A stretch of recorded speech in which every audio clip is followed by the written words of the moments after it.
Good evening, everyone. Welcome to our second Town Tax Talk. We have a great panel tonight. I think you're going to enjoy learning more about these very complex topics. And my task is easy. I'm just going to introduce Michael Griffin, have him come up and introduce our panel tonight, and then we'll get started. We are going to record the event, so everyone knows it will be on the town website in a couple days from tonight. My name's Rick Bella, and I'm the president of the Town Council. So welcome. Michael? Thank you, Mr. President. I am grateful for the president, Mr. Bella, and also joining us tonight is Councilor Sean Pettit, an elected officer of our Town Council here in Merrillville. It is my honor to not be speaking, but to be able to introduce you to our incredible panel. The horsepower intellectually here, I'm intimidated by it. It's so good. We do want to ask one thing. We may not need it tonight given the size of our crowd, but we do have Ticonderoga. We spared no expense. I paid for those, so the taxpayers are not on the hook for them. We put Ticonderoga pencils over there along with index cards so that you can make notes, and perhaps that could be the basis of a question. I'll ask for those at the end of the presentations. And what we're going to do tonight is this. We're going to have a presentation from one of our panelists, joined by another one who will do the more extensive explanation for you. And then we'll have a response panel that will be able to actually comment, maybe during the course of the presentations, on matters of interest to them or to amplify a point that may be raised by the presenter. But largely, they're going to be a question panel at the end. We want to use the cards as a basis for managing the question volume, but if we stay as intimate as this group is, it seems to me that everybody will be respectful, and these people are the people to ask the best questions because, as I said, the intellectual horsepower is impressive here tonight. So, let me introduce to you our panel. As I say your name, please, would you raise your hand because they may not be able to see your note card here. The first person I'm going to introduce to you tonight is Karl Cender, who is president of Cender Dalton. I've known Karl for a very long time.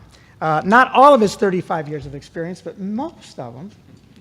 He brings over 35 years of experience in providing public financial advisory services, including 10 years experience leading a public sector practice group for a regional and nationally known CPA firm. But I'm not saying it out of kindness, but it is a big deal. He is registered as a municipal advisor. Is that with the SEC? Yes. So that means he's pledged to have to tell things that are in the interest of the client, which means he has to tell the truth or he gets in big trouble. So I'm pleased to share that with you.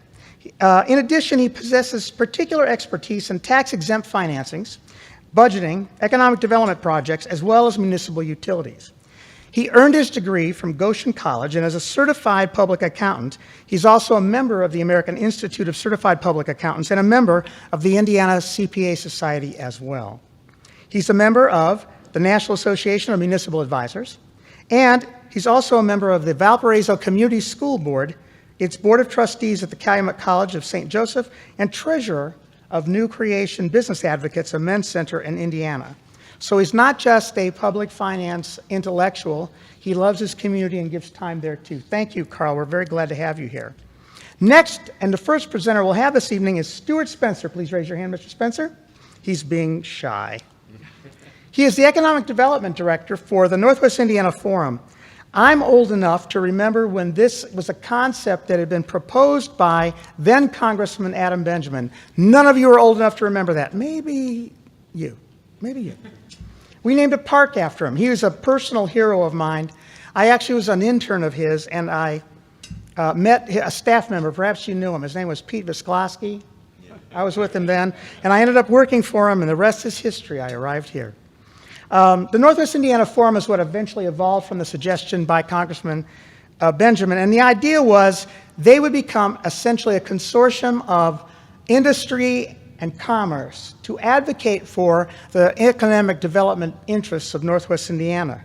As Economic Development Director, Mr. Spencer plays a key role in that by attracting high-quality investment to Northwest Indiana and its region, promoting our region to markets all across the United States as well. He is the key member of a team that's fulfilling the mission of the Northwest Indiana Forum to foster economic development and growth in our area. And because of that, he comes with some knowledge of the tools that we'll be learning about this evening. Mr. Spencer earned his Master of Business Administration degree from Purdue University Northwest, where he also earned his undergraduate degree with a double concentration in business management and human resources, I believe. We're glad to have him here. Welcome. Next on our panel is Robert L. Swintz, Bob Swintz, CPA and a partner with London Witty Group, LLC. Mr. Swintz has over 30 years of extensive experience in the advising of public and not-for-profit sectors financing. Interestingly to me, I had not known this as long as I've known him. He has served with the Marion County Capital Improvement Board, which basically is a big deal in Marion County, which is essentially Indianapolis, as well as the Indianapolis Bond Bank. And he also served on the City of Indianapolis as a staff person and the State Board of Accounts. So he looked at our work and used to grade it. Now he does the work that gets graded. Thanks, Bob. He earned his bachelor's degree in accounting from Indiana University. Yay! And he earned a law degree from Indiana University School of Law at Indianapolis. Did you know that? I did not know that until I read his bio. He's also a member of the Indiana Bar, and he's also a certified public accountant, where he confines most of his professional practice to advising local governments and some not-for-profits on the basis of that. We're very glad to have him here. Tony Sindone is a director of the Center for Economic Education and Research at IUN. Mr. Sindone, professor? There we go. You knew because he had the red tag, right, for IUN? Professor Sindone has got more than 37 years' experience in the field of forensic economics, labor markets, workforce development, public policy, and regional economic development, all of which have a nexus to the tools that we're going to learn about tonight. He is an author of an introductory business textbook entitled The Business Enterprise in Search of Profits. Doesn't sound very introductory to me, but okay, sounds high-minded. He is a member of the Regional Council of Economic Advisors for Northwest Indiana and is a frequent commenter sought by media for insight regarding labor markets and regional economic issues. Professor Sindone is also a United States Air Force veteran, and before his academic career, he worked as an avionics technician and quality engineer for Lockheed Aircraft. That's the real deal, sir. I'm impressed. He's also president of the LaPorte County City Redevelopment Commission, so he's a practitioner and not just an academic in the things we're going to be talking about this evening. And I think this is very cool. He is also president of the Smooth Jazz South Shore Incorporated, Smooth Jazz, and serves on the editorial board of the Northwest Indiana Business Magazine. Professor Sindone earned his master's degree in economics from Notre Dame University, and he's completed all of his necessary doctoral coursework for his doctorate, but he still needs to work on his doctoral thesis or work product. However, he's a professor, and he's doing all this stuff, and he's just as smart as if he had written the paper. His favorite role in life, of all the ones that I've shared with you, however, is a father of 4 and grandfather of 8. And I think that's pretty cool. Our next panelist is Daniel Botich, MPA. He is president of Development Economic Finance Consulting, LLC. I've known Mr. Botich for a very long time, and he has got an extensive career that informs the kind of advice and his knowledge of the particular discipline we're talking about this evening. In fact, Mr. Botich has 37 years of experience in the field that founded and informed DEFC over a year ago to assist municipal and private clients with land development as well as economic development. Mr. Botich is a professional in economic development, land planning, and an imaginative. I use imagine instead of creative because creative and anything dealing with accounting makes you think we're doing something wrong. He's just being imaginative in a good way with regard to financial incentives, which we'll be discussing tonight. And as consulting practice involves the disciplines that I just shared with you, but also implementation of multiple planning and economic development projects benefiting both the public and private sectors. Mr. Botich began his career as a land use and urban design planner, which transitioned into economic development and municipal finance as a practice means to implement the objectives of land use and urban design. Mr. Botich, and I said practice, I meant practical means. Mr. Botich is an adjunct professor at Calumet College of St. Joseph, instructing the undergraduate disciplines of micro and macroeconomics and the master's program in public budget and finance as well as financial management. Mr. Botich earned his undergraduate degree in urban studies and economics from Columbia University in New York. He earned his MPA from Indiana University Northwest, yay, from the School of Public and Environmental Affairs, as did I. He has held positions with the City of Whiting, Crow Chiswick, now Horwath, Cender and Company, as well as Short Elliott Hendrickson, sometimes called SCH, before founding his current firm. And finally, my friend and learned counsel, Thomas A. Pitman, Esquire, Tom Pitman, was a partner with Barnes and Thornburg. Mr. Pitman is a member of the firm's Government Services and Finance Department. His practice is concentrated in public finance and municipal law and 37 years of service as a bond counsel and redevelopment counsel. I'd like to tell you I knew him most of those years. He represents clients in a wide variety of tax-exempt and taxable bond financings for a variety of governmental entities and municipal utilities. Mr. Pitman, has authored numerous articles regarding the focus of his law practice and has been a frequent speaker and panelist, like tonight, at various municipal law and finance-related conferences as well as educational seminars. I think this is impressive. He has been selected for inclusion in the Best Lawyers in America for his work in both municipal and public finance law, and in 2017 was recognized as Lawyer of the Year by the Best Lawyers in America for his work in municipal law. And by the way, this is no small thing. That's a group that gets together of peers in the law, and to be celebrated by your peers in the legal profession is no easy trick, and the fact that he was says a lot about the character of his knowledge and his practice. He earned his undergraduate degree summa cum laude from Yale University. That's Latin for even better than just with honors. And his law degree is from Harvard Law School. Quoting John Kennedy, he has the best of both worlds, a Harvard degree and a Yale education. Ladies and gentlemen, I'll introduce first Mr. Spencer to start our presentation. This is our panel, number 3 of Tax Talk for the town of Merrillville.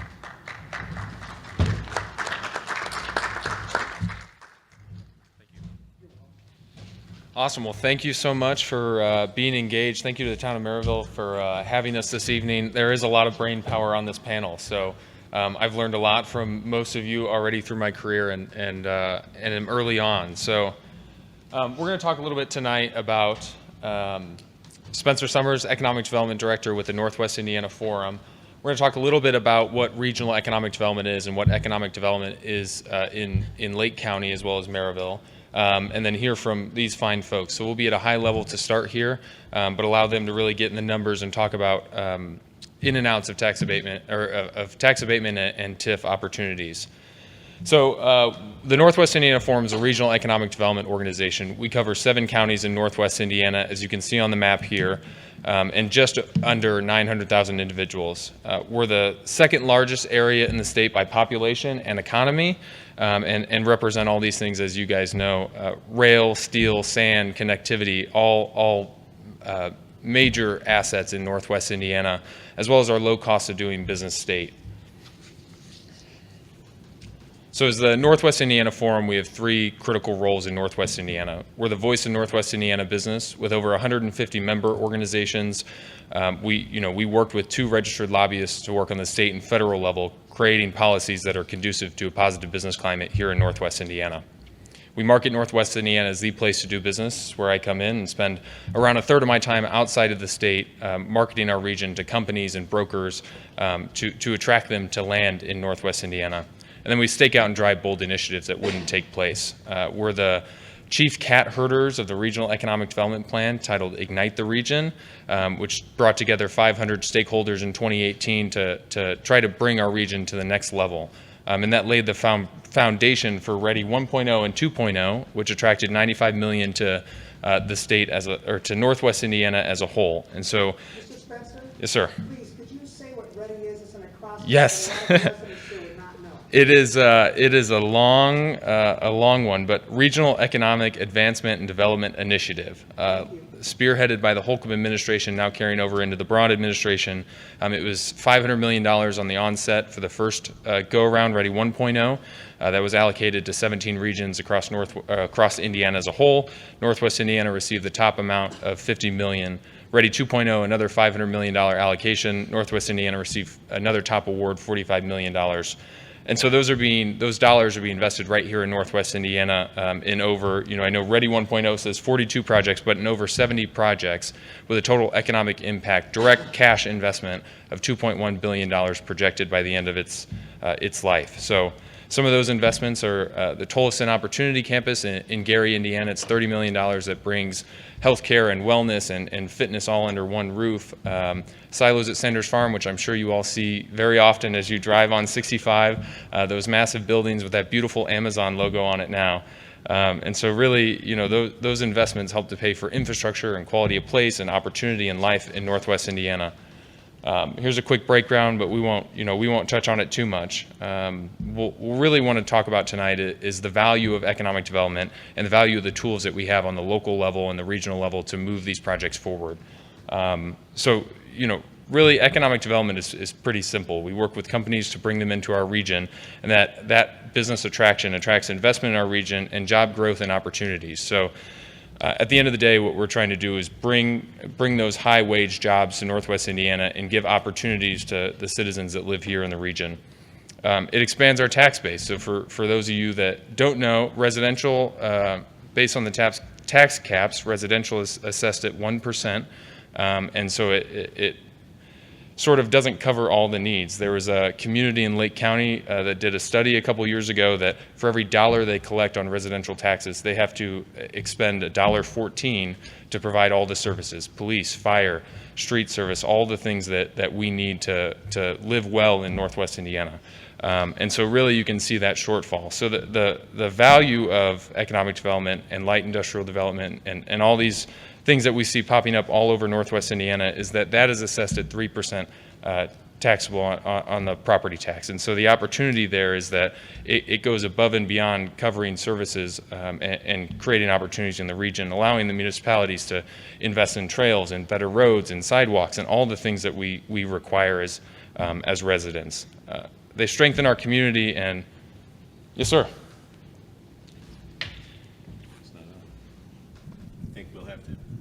Everybody hear me okay? Perfect. I don't think that's a problem. Oh, he does? Okay. Is this good? Oh, yeah. Oh, this is dangerous, me with a microphone. Spencer, I'm going to back up a little bit here. You're doing fine, but you mentioned, and you went by it too quickly, you said that there was a $2 billion investment. Is that what you said with the Ready grants? Yes. $2 billion. 2.1 projected. 2.1 projected. Now, that's direct investment, right? It's not including, and this is something I teach people, okay, $1 of investment actually multiplies its way throughout the economy. It ripples its way because a $1 of investment, that group or whoever that dollar is being spent on, they spend some of that money and so on and so forth. So there is a multiplier effect. In fact, my analysis is that if we have $2.1 billion worth of investment, direct investment, that can multiply itself over 3 times. So we're talking close to $6 billion of total investment. It is a multiplier effect that's very important. One other thing I'm glad that you pointed out, because you talked about the 1% cap on property taxes for residential.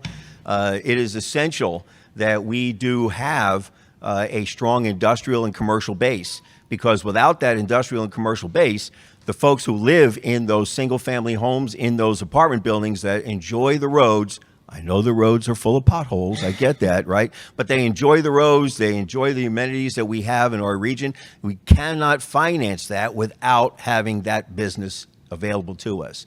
And I'm always grateful to the Northwest Indiana Forum for kind of spearheading a lot of that investment, or actually acting as a conduit for that investment. I just wanted to make that comment. Yeah, thanks for pointing that out. I think we see that all over through the Ready Grant. Infrastructure was the investment at Silos at Sanders Farm and has enabled them to diversify their capital stack to a degree that they're expanding and doing more there and continuing that. And not to discount the work that you guys are doing on the town level, because really that's where it starts. And this is a icing on the cake type of investment. And so, to your point, it can be tenfold the original investment, and hence the investment from the state level. So, really, economic development in the region is creating opportunities is the best way to put it. Companies and industries ebb and flow, and so as we have diversification in our industry base throughout Northwest Indiana, it really affords the opportunity to be sustainable as a region and in communities.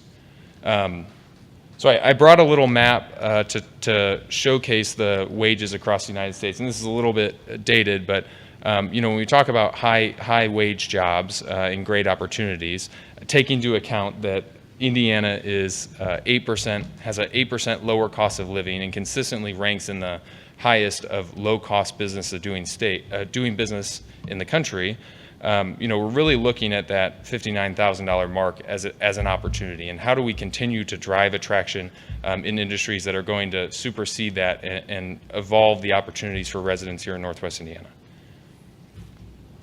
So why incentives? And again, we're going to touch on this a little bit. Everyone's going to talk on it as well, but really as a region, it is incumbent upon us to stay competitive in the national and global market. We have a lot of investment going around Indiana and the United States right now, and so we really wanted to capitalize on that and bring that investment here to Northwest Indiana. There are programs across the state, and we're going to talk about two of them within ours, but really across the country, there's workforce training programs and all these other programs that we are competing with day in and day out to attract these investments to Northwest Indiana. And so, it's really important to have these tools in our toolbox.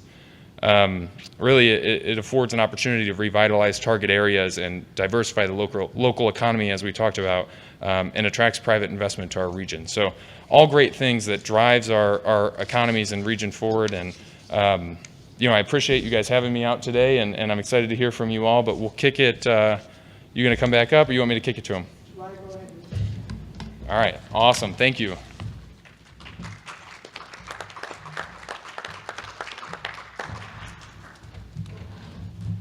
Thank you, Spencer, for kicking us off here today. And thank you for Mr. Bella and Mr. Griffin for having us up here, and for you folks from the town for coming out tonight.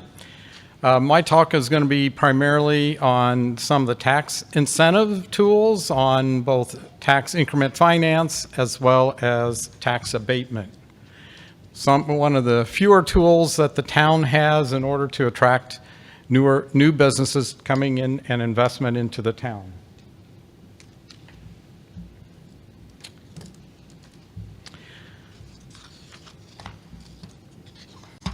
All right, so what are some of the reasons? I think Spencer mentioned some of them, but there are maybe areas or parts of the town that haven't developed fully over time.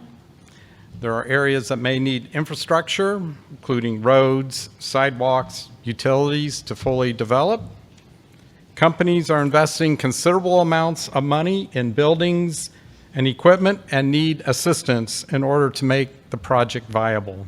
I think most of you know that since COVID, prices of construction, building costs, and labor have gone up extensively, and it makes these investments really difficult for companies to kind of balance their rate of return. Companies have choices where to locate, and communities throughout Northwest Indiana would be happy to have any of those companies in their community. So a community wants to have land that is shovel-ready, competitive with other sites and locations. You want to have great transportation systems, access to interstates, rail, reliable and affordable utilities. And of course, prospective companies are looking for amenities in the community for where their employees will want to come to locate, including education, housing, and recreation opportunities. Tax increment financing is also a tool for redevelopment for older sections of a community needing improvements to infrastructure or areas that just need a facelift and redevelopment. Local government doesn't have the available tax funds today in its general fund and other funds to incentivize businesses where you need to make large capital improvements in infrastructure, roads, and utilities, and also other areas needing redevelopment. So this is a tool that the town has that they don't have to expend your own tax dollars that would come into the general fund for paying police and fire. These are tools that they can generate new revenues to pay for to assist companies coming into the community where you have large infrastructure improvements. And I believe by and large Merrillville has done that and for the most part has used their tax increment revenue funds for major infrastructure improvements. So reasons to use economic development tools. Well, both tax increment and tax abatement are two of the few tools that a community has to incentivize businesses to locate in its community without increasing the tax burden to its residents and taxpayers.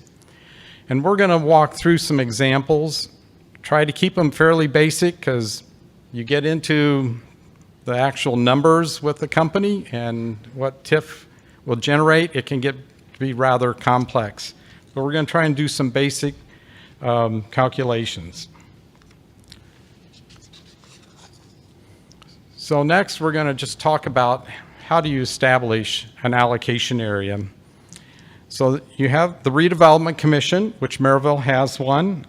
They would adopt a declaratory resolution as well as have an economic development plan that, one, establishes the economic development area. 2, it provides a map of the area.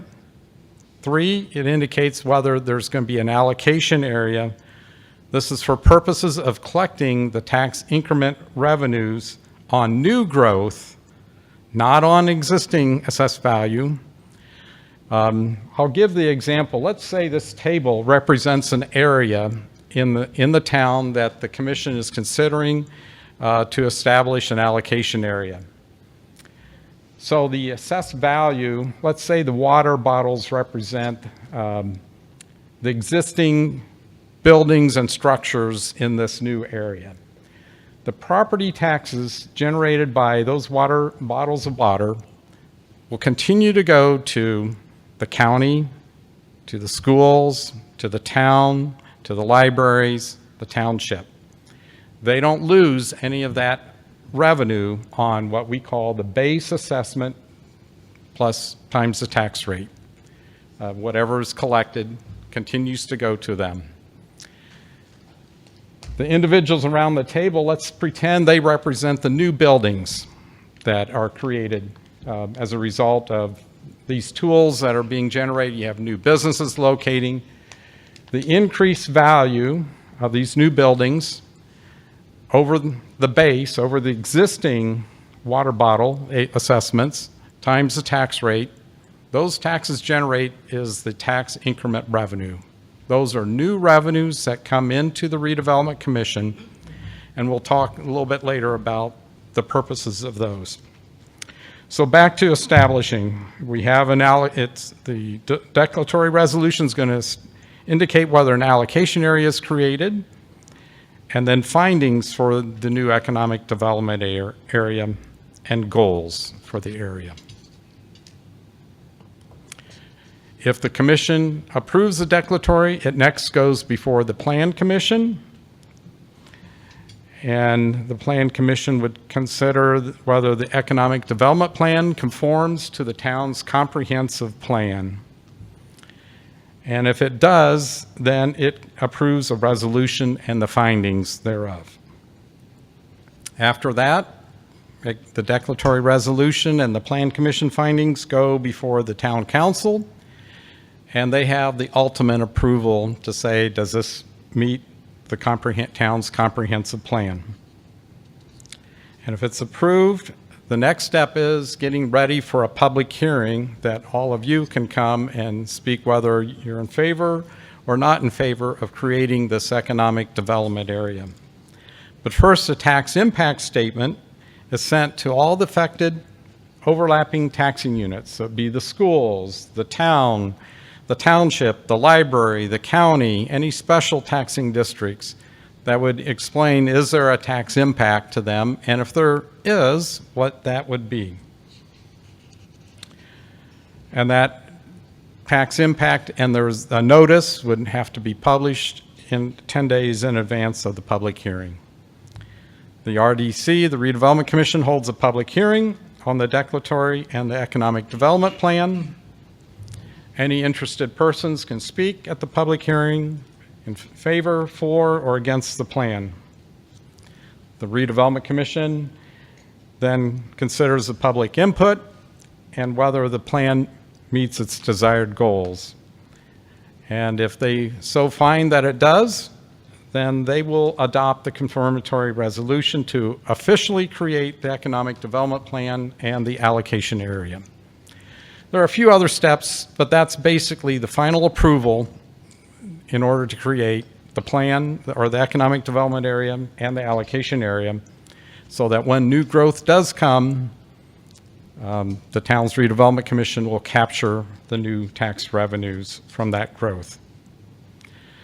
So next, and I'm sorry if the numbers are a little bit small for those of you sitting in the back, we try to go through kind of a simple calculation, how tax increment financing is calculated. So it's kind of more of an illustrated example.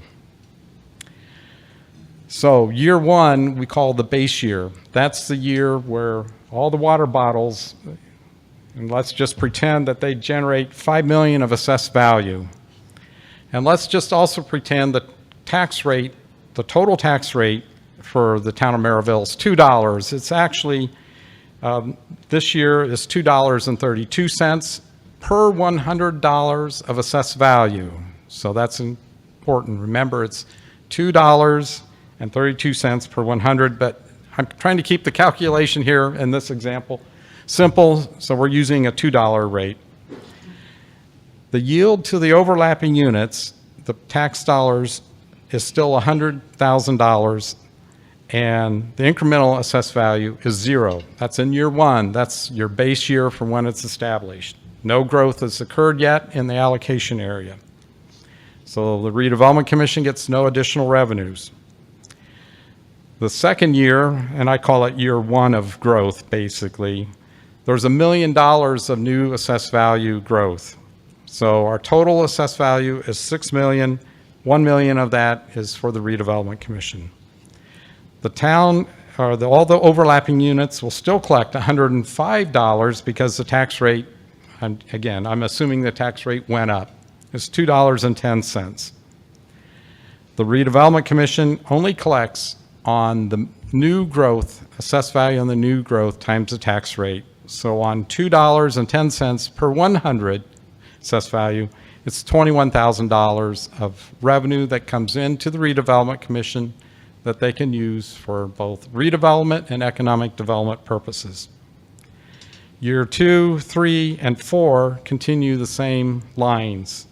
So you can see from when we created the area, it was 5 million. It has now grown to 8 million. And that kind of, you're not going to have all the growth happens in 1 year. So by the time a company decides to put up a new building, they may need a year till they construct the building. And then each year, the assessment date is January 1. So let's say at the end of 2025, if the building is totally complete, the assessor comes out and assesses the building. So that assessment is going to be for taxes in the following year to the company in 2026. I'm sorry, 27. So the assessment is 1/1/26 for taxes first payable in 27. So there is a year, there's really 2 years lag. One, the year of construction. Second, the year till it's assessed, and then finally when it's collected. So now we're going to just talk a little bit about, if you say, all right, let's assume the company comes to a community, but they don't get any incentives, whether it's tax abatement or tax increment. What's the impact to the town? Well, I'm taking the town's total assessed value and levies, and I'm rounding these numbers, okay? I'm trying to, again, keep it simple so we don't get too far into the weeds.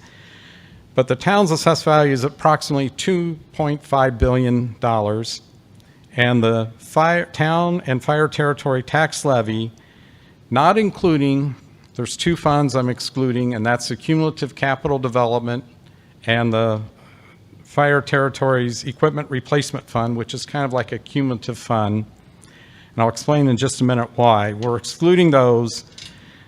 So the levies that the town presently would have without those 2 funds is $14,386,000, and a total town tax rate They have rates by each individual fund, but the total is 0.5752, or almost 57.5 cents per $100 assessed value. How do we get that number? You take the $2.5 billion divided by 100, and then take that number and divide it into the total levy to come up with the tax rate for the town. So if the company comes, and let's say that $3 million that I used in the previous slide is new assessed value. If that new assessed value comes on, now you have a total assessed value without this being captured in the TIF. Okay, let's just say without any incentives, no TIF, no allocation area.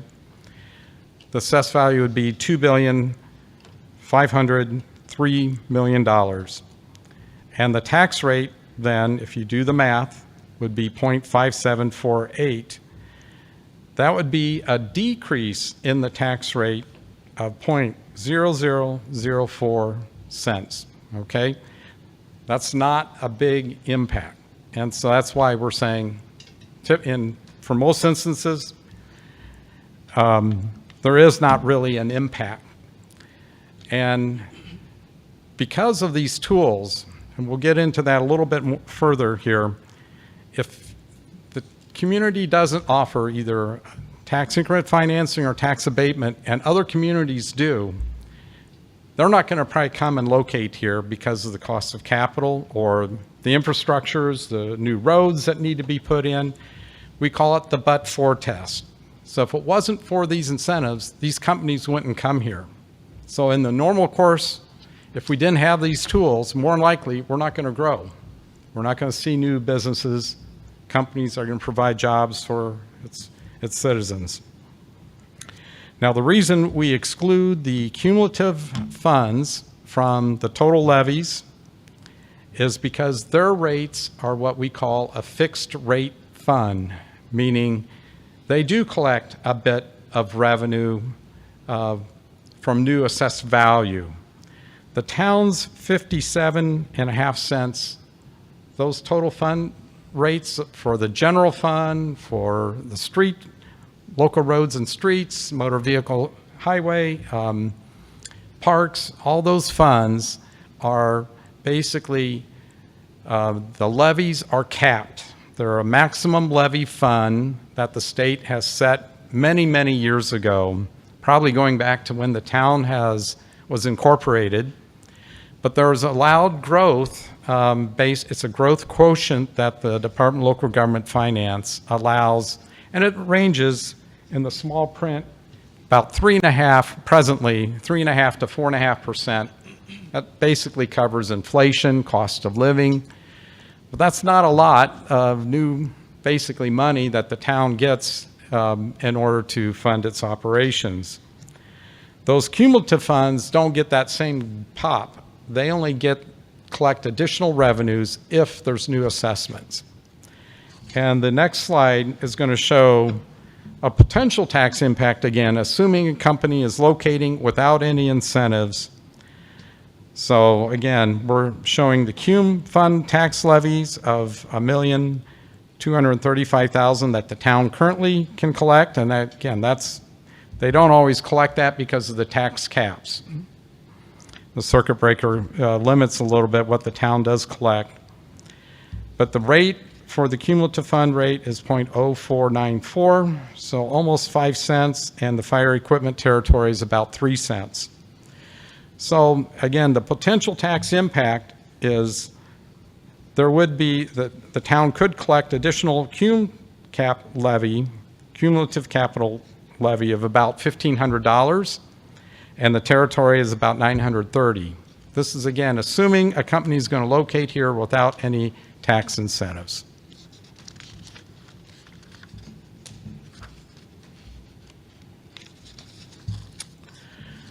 Next, we're going to talk a little bit about permitted uses of tax increment finance.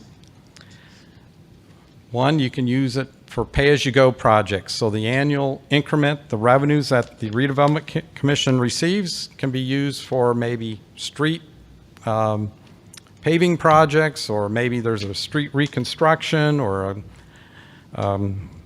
drainage system that needs fixed. It can be used for those type of projects. It can be used for paying debt service on tax increment revenue or lease rental bonds to pay for public infrastructure projects.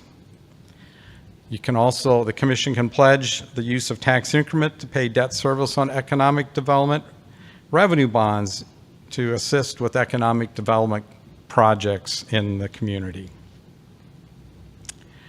And maybe also used to pay for public safety salaries. That's a recent change in the state law that it can be used to pay for public safety.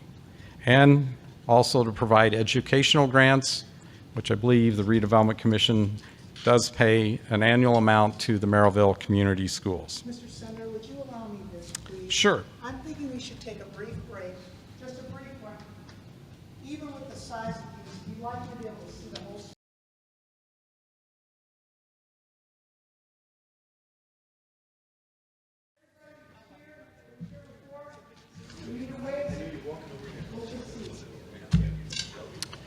Okay, we were just talking about permitted uses of tax increment. There's probably some additional ones, and members of the panel, feel free to jump in and make comments as you would like. But I'm just trying to highlight the major permitted uses. So next, some key points of tax increment finance. It doesn't take away money from other taxing units, because again, it's the but-for test. If it wasn't for these these tools,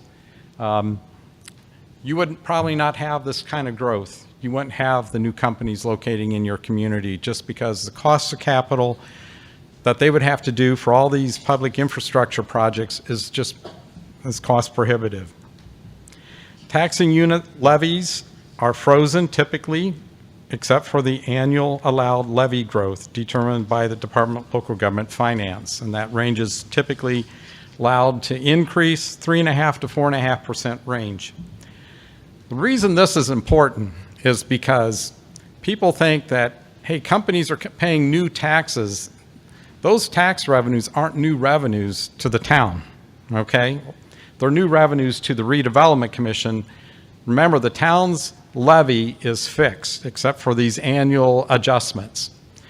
If you didn't have the allocation area or the TIF, you would have more assessed value, which would then in effect go to lower the rate. But it's a very small impact to the town. Tax caps keep the 2, 3% keep taxes lower for the residents in communities that have high tax rates.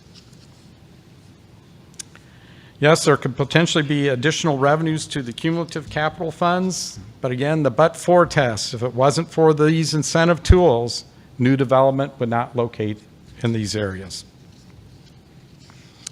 Schools also do not have a cumulative fund or what was called the capital projects fund. So a number of years ago, the legislature eliminated the capital projects fund, and it's now part of the operations fund, which is a maximum levy fund.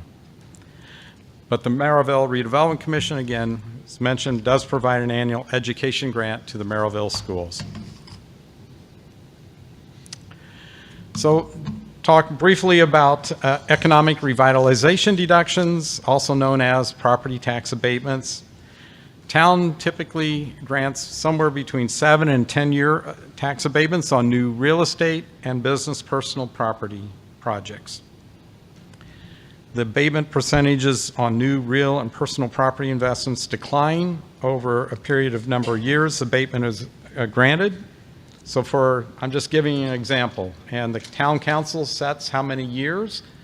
They decide how many years to give a company, and they probably evaluate such things as what is the size of the development, assessed value, what are the number of jobs, new jobs going to be generated, and what are the annual salaries coming in.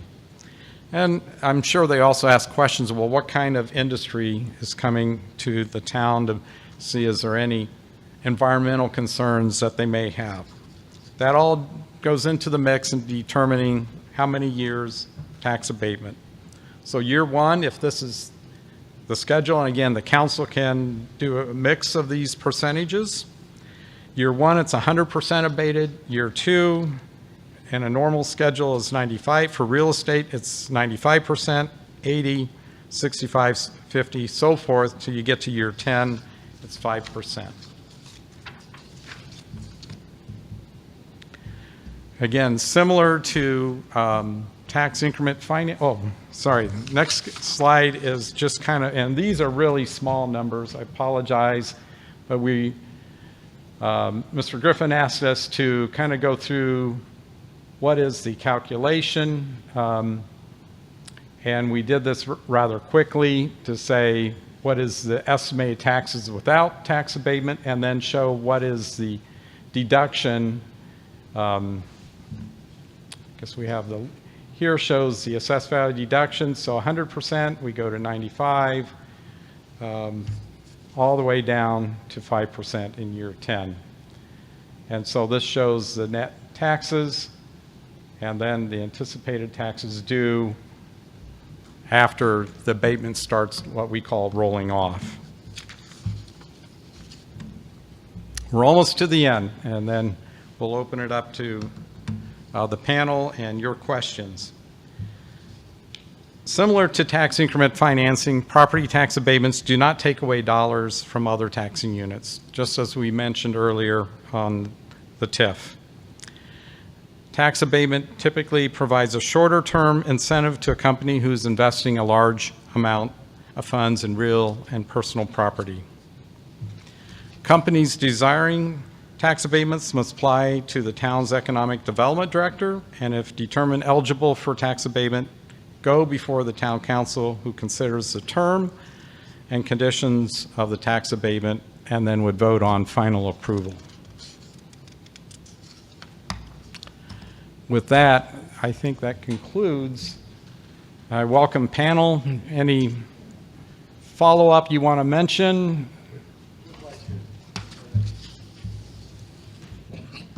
Does this work?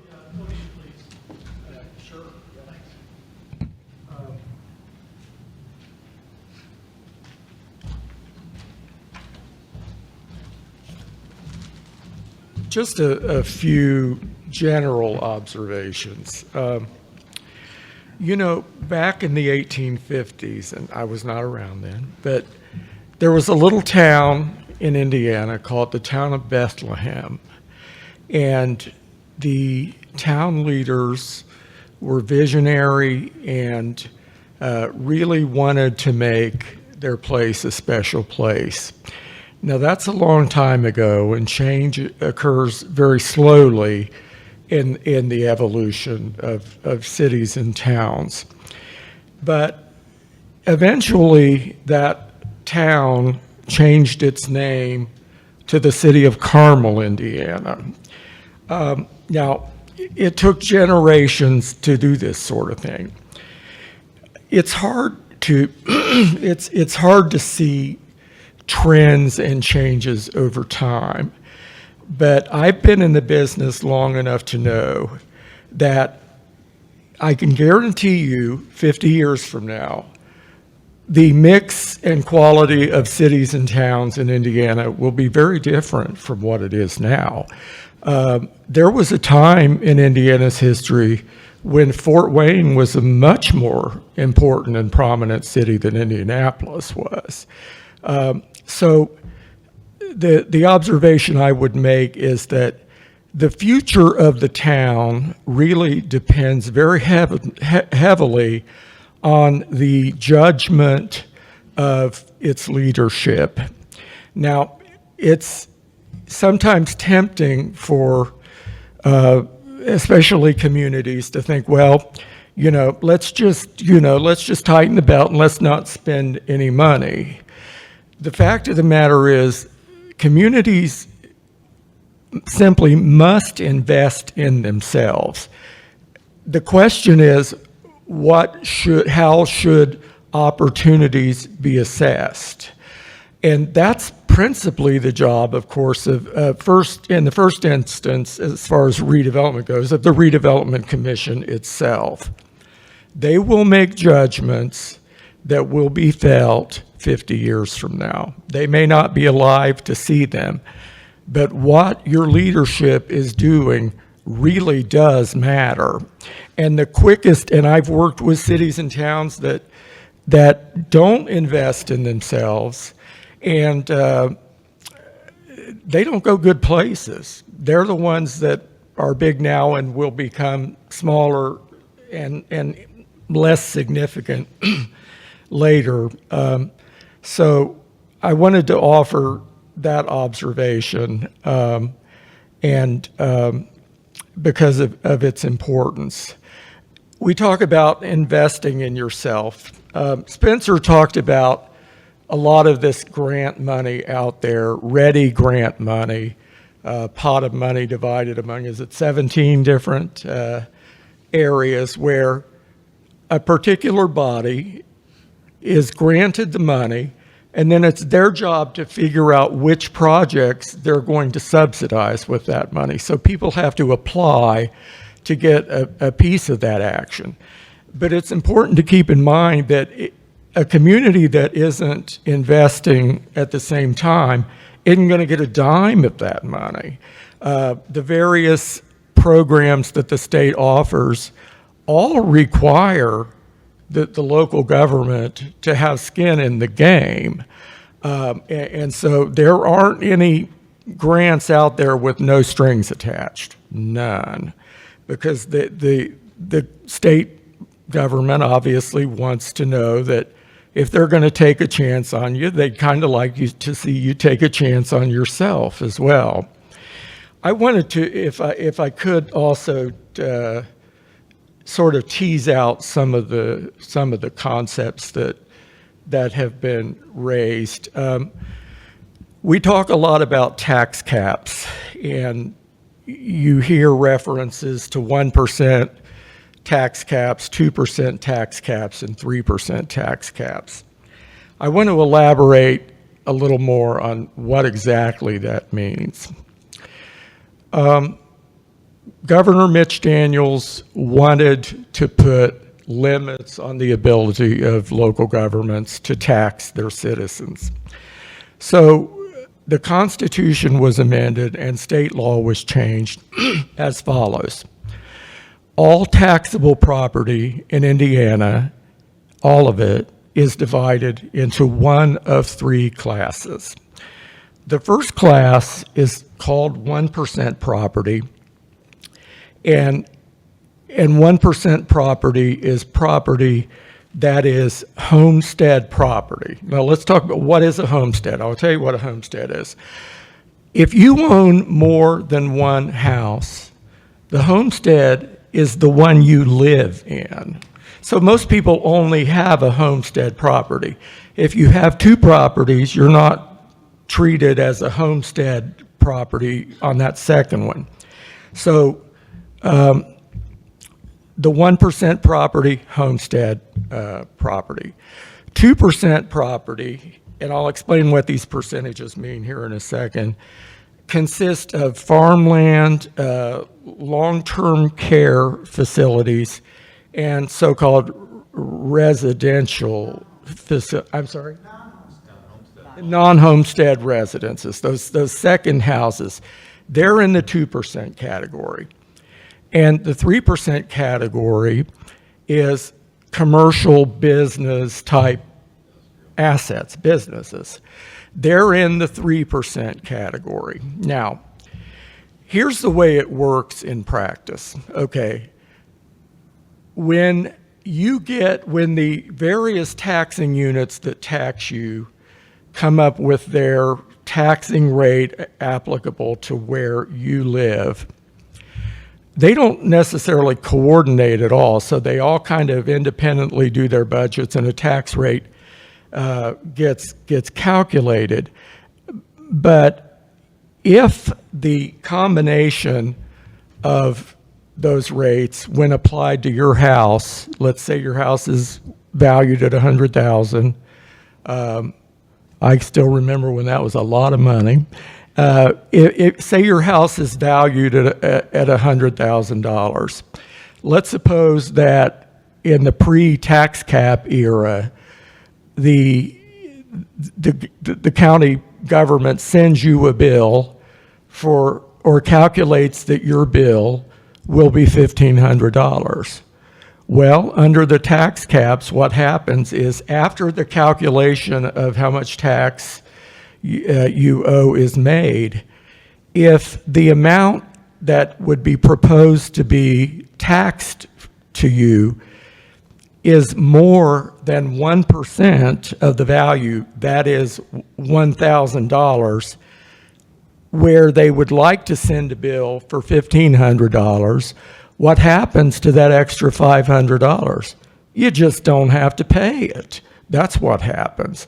For 2% property, vacation home, worth $100,000, they can send you a tax bill up to $2,000, but not a penny more. And 3%, they can send you, if they have a $100,000 property, they can send you a $3,000 tax bill. The lower 1% is set at a lower cap in order to provide benefits to people paying taxes on their houses. There's more sympathy for those people. There's less sympathy for the tax bills of companies, and there's intermediate sympathy for things like second homes. So I want to talk to a little bit about, just kind of relate it maybe to the situation of the people in the room. If you own a home, you get a tax bill twice a year. Now, you pay that tax bill to the county officials.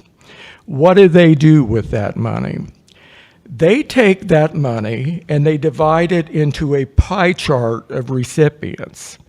When you pay your semi-annual tax bill on your house, statewide, approximately 40% of that ends up in the pockets of the school corporation. Cities and towns run between 10 and 20% of their piece of the pie. The township will get a portion, usually relatively small.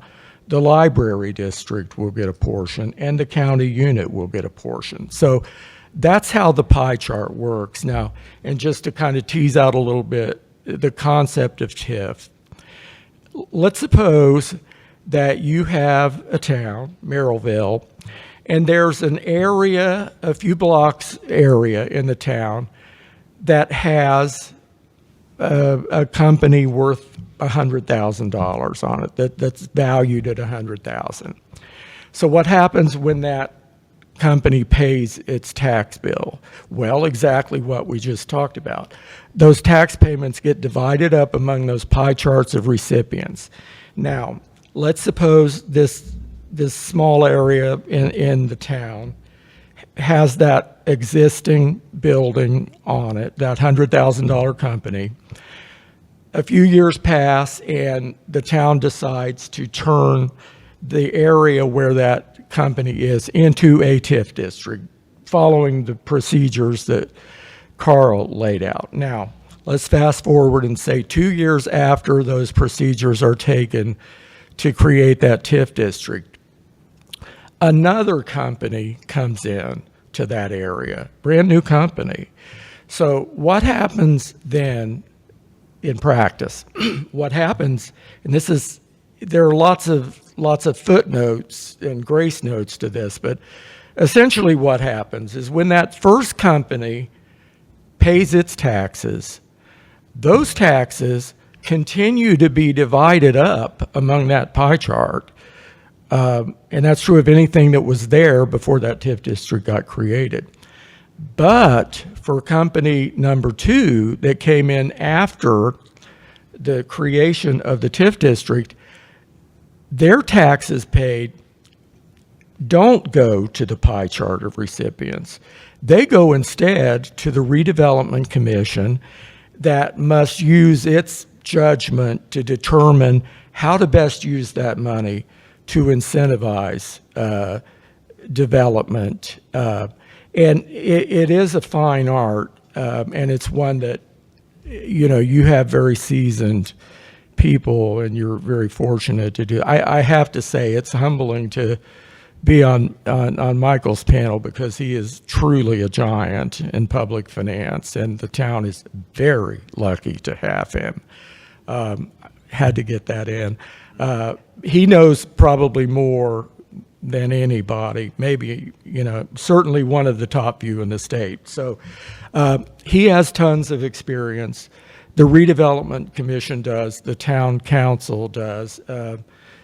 Sean's been on the redevelopment commission since the Stone Age. Rick has been on the council more than one stretch. And so you have the benefit of people with a great deal of experience to look back on. And I know from my own experience working with them that they are very studied and judicious in the way they decide to provide incentives. And that's critically important. You don't want to give an incentive if a company's already clearly going to be here. You don't always know for sure whether they're going to be here, but your leadership usually can sort of tell whether it's going to take an incentive to get them here. I just wanted to elaborate on that TIF concept a little bit. And basically, it's hard to be simplistic with it, but I do think it's as simple as what I just laid out. And so those were my comments. Thanks for listening. Thank you very much for those kind words. I want to be worthy of them. I'm going to recognize you in a minute. I'm just going to lay out some rules. If you want to use your card, you may. If you're too shy to ask your question, feel free. But we're going to use this as a way for you to come up and ask your question. And I want to set the panel up, not set them up in a bad way, but I want to ask a few questions that were raised in the consequence of the presentations that we saw, please. So panelists, all of you, if we got rid of all of the allocation areas that the town of Merrillville has, would the general fund get more money? No. Does everybody agree with that? Yes. Why not? Can I elaborate on that? Yes, you're a panelist. I asked the question just for that purpose. Sorry. The reason, here's something that I think probably the general public doesn't necessarily know. You could have a gazillion dollars of investment in the town of Merrillville in terms of assessed value. And you know how much extra money that would generate for the town's general fund? None. And the reason is that the state itself sends to the town every year a number that to the penny represents the amount that the general fund is allowed to receive. The taxes are a function of assessed valuation times the rate. But if the assessed valuation goes up and you've got a cap in the product of that, it just means there is a potential rate decrease. So a lot of people think, and it's understandable, it's intuitive, it seems intuitive that, okay, say you've got a TIF district that's generating $100,000 a year. Well, let's say you come in and shut down that TIF district. Well, what do you expect to happen? That $100,000 is going to be split up among the pie chart. The school's going to get $40,000. The town's going to get $10,000. One would think, but that is not the case. They will not get more money than the amount to the penny that the state tells them they can get. So the idea that there's a correlation between how much assessed value gets captured for TIF purposes and what the impact is on the taxing units is widely misunderstood. Let me just expound upon that for those present, is that think of it from the process of budgeting and how the state determines the tax rate. So the budgeting process is basically going to start in May and June. The the executive is going to send out the budget requests. They're going to develop their budget for next year fiscal year 2026. So that all starts. The council will approve the budget, that budget or levy in November, December. The state's going to approve that levy in, say, December 1st. That is the amount of money that will be collected as the levy to manage and administer the town of Merrillville. Now, concurrent with that is the assessment date of January 1st, 2025. The auditor is going, the assessor is going through and completing all the assessments. They will finalize those in June 1st to July 1st. The auditor is going to apply all the deductions, all the credits, and the exemptions. And somewhere around December 1st, the auditor is going to certify to the state the net certified AV. At that point, the state, sometime in January, if not sooner, it's a very simple formula. The certified net AV divided by 100 times the tax rate equals your tax levy. Now, your basic algebra from high school would say, I need to solve for my tax rate to determine what the tax rate's going to be. So basically, I'm going to take the tax levy, multiply it by 100, divide it by the certified AV, that determines the tax rate. That is the last process. So when you think about how many of you have received your tax bill, it probably came within the last week. Yeah. Those tax rates were only certified probably late January to beginning of February. Then the auditor has to apply your property tax replacement credit, which is 17.1881 this year, to calculate your taxes. So that's why there's no impact to your levy, because the levy's set in December. The certified net AV is set in December or January, but your tax rate isn't set till mid-January to February. So that's why you don't get any more funds. You're set at that levy. So that you have to understand the budget cycle and the state's process of certifying NAVs. I have a question, unless people want to expound on that more. Everybody says that the redevelopment commission gets the money, but aren't they part of the town? In fact, doesn't the statute say it's an executive department of the town? Isn't it technically town money? Oh, absolutely it is. And, you know, a lot of times when TIF districts get created, the citizens will think, well, you know, we're going to lose a lot of money because of this creation of the TIF district. The practical reality is that if a town creates a TIF district, the last people who should complain are the citizens of the town, because we talked about that pie chart of rates. All of that goes to the Department of Redevelopment, which is governed by the Redevelopment Commission. Whereas if it were just the normal flow of taxes, they would only get like 10 or 15% of the money. So it is a net gain to the town. So that's how I would.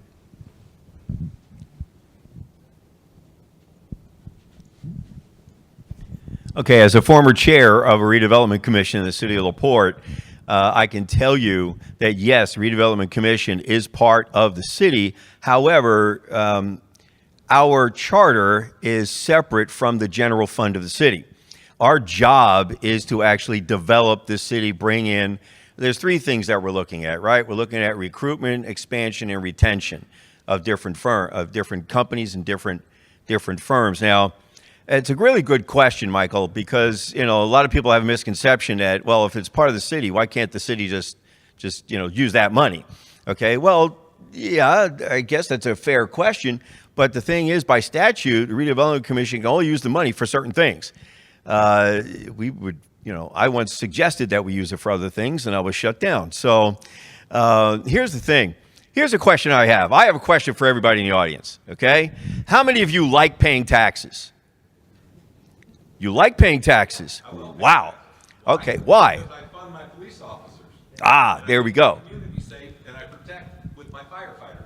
See, that's going to be my follow-up, because I said, how many people enjoy fire protection and police protection, right? I'll take it a step further, sir. I pay a full tax bill. I sent my daughter to private school for grade school and high school, I still paid a full tax bill. I didn't ask Merrillville Schools or the county, can I have that portion of my tax bill back? Never. You pay your full tax bill. That's what it is. When I campaigned, I went door to door and I said, if we didn't have taxes and you had a robbery and Merrillville PD investigated your robbery and then dropped a $200 bill on you, how would you like that? You know, Everybody said, yeah, Sean, that makes a lot of sense. you know why fire departments are originally were called fire companies? Because they were private companies and you had to pay a fee in order to get fire protection. In Philadelphia, that's where it started. So interesting, Benjamin Franklin. Boy, I'm not that old either, so I'm just saying.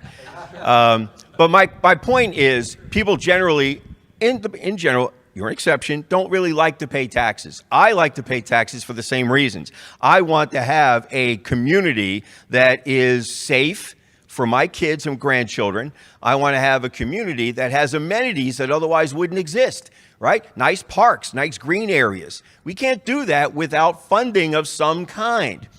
People might say, oh, all right, you send your kid to private school. Why am I paying for public school? You know, my kids aren't going there. I once stood behind a delightful older woman when I was in line in LaPorte to pay my property taxes. She was standing in front of me, very quiet, very demure. She went up there, and just before she handed her check to the clerk, she started screaming at the clerk. She started to say, why am I paying taxes? I don't have any kids in school. Just like you, right? And say, why is that? Why is that? And so I'm going, oh boy, this poor clerk, you know, she's just doing her job, you know? And so I finally, you know, knowing me, these ladies know me, I'd go, you know, ma'am, right?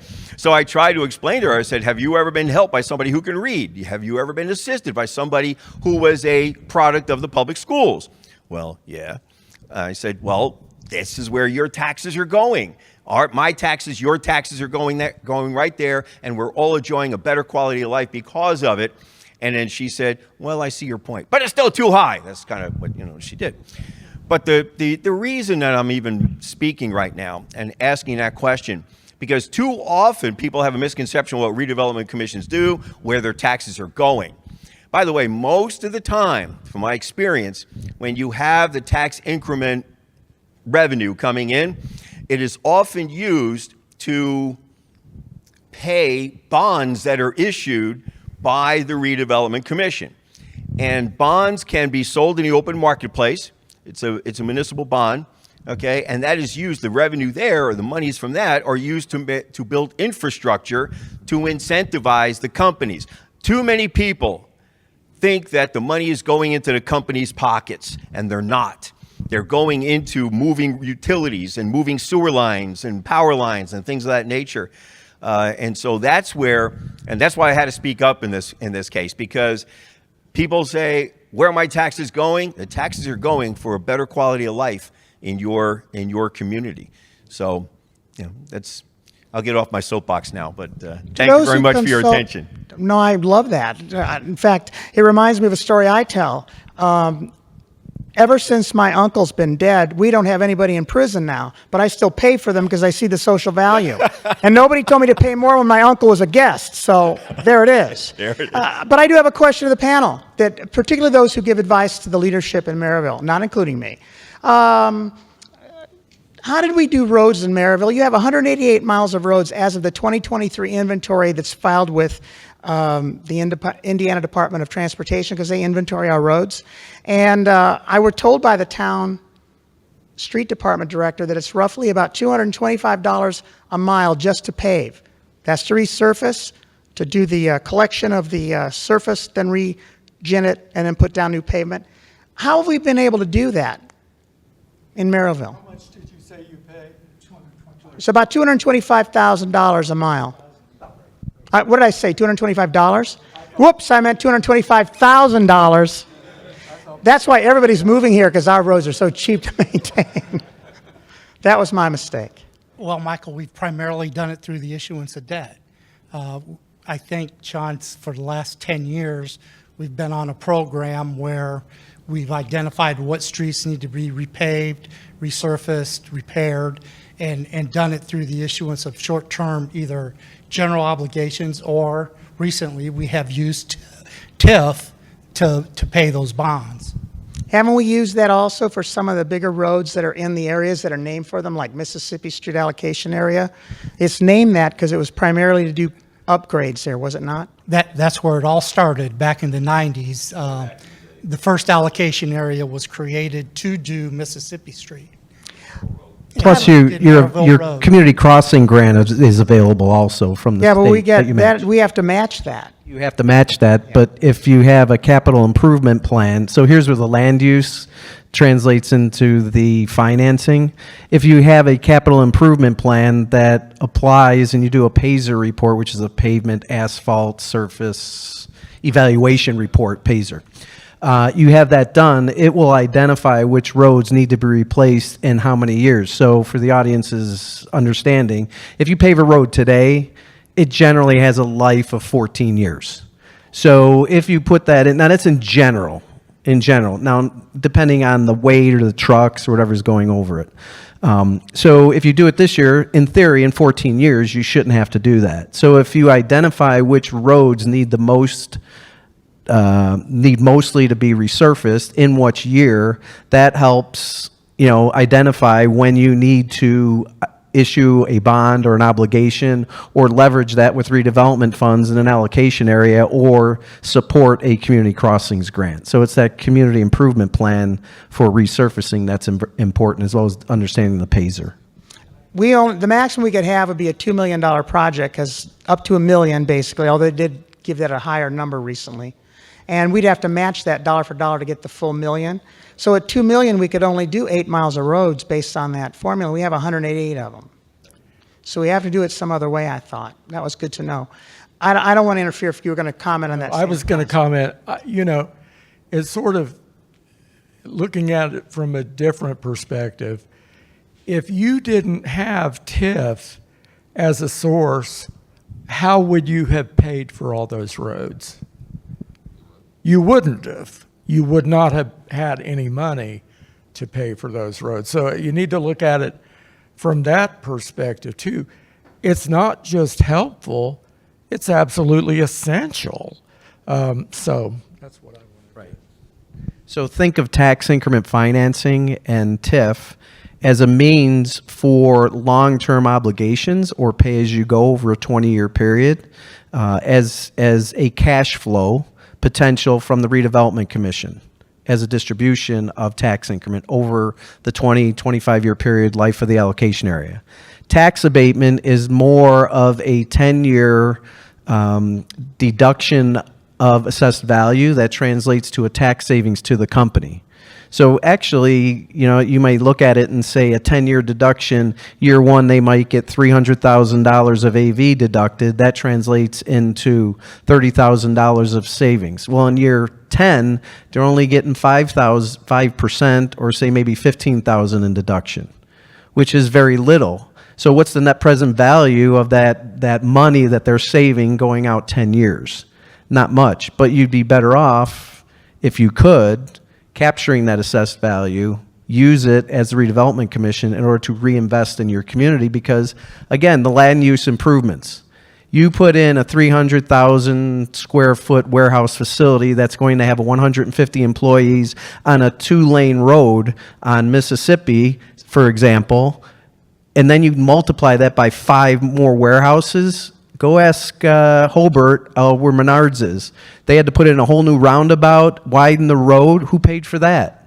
The allocation area paid for it because the tax increment that was generated by the businesses paid for the public improvements. The property owners didn't. It came from that tax increment. So in essence, the capture of that assessed value provides for the payment and infrastructure improvements to be made not only today, but in the future. Now, it was brought up you can use economic development revenue bonds to incentivize the company. Now, that should be done in an instance where you want to target that business to locate in a specific section. That's just my approach. If you have an area that you really believe is targeted for economic development, give the company that incentive because otherwise it may take years to develop that property, whether it's a brownfield or it's in an area that may be a wetland or whatever it may be. So that's when you may incentivize from the private side. But TIF is basically for the public infrastructure to be placed after the company locates. Or before. It's part of it, or before. And you say that it would take years, but in fact, it may never happen. It may never happen. Right. Right. So, allocation areas come in two forms. When you create them, they can be reactive, which means you're reacting to a company that wants to locate an area, and they're saying, we want tax increment financing to justify our gap financing. Or they can be proactive. You can have a community that develops an economic development plan that says, we want to focus development to occur in this area, that area, and this area. If you don't locate in that area, we're not going to provide you tax abatement. We're not going to provide you tax increment financing. You're on your own. That's just the way it is. And it's been successful in a number of number of communities. So be proactive or reactive. To the panel, for the record, and for the residents, as this is being taped, and there's been some misconception or misinformation out there, Bob and Tom and I can attest to this. To the best of my knowledge, this town has never, ever given any TIF money to a developer like you're talking about, Dan.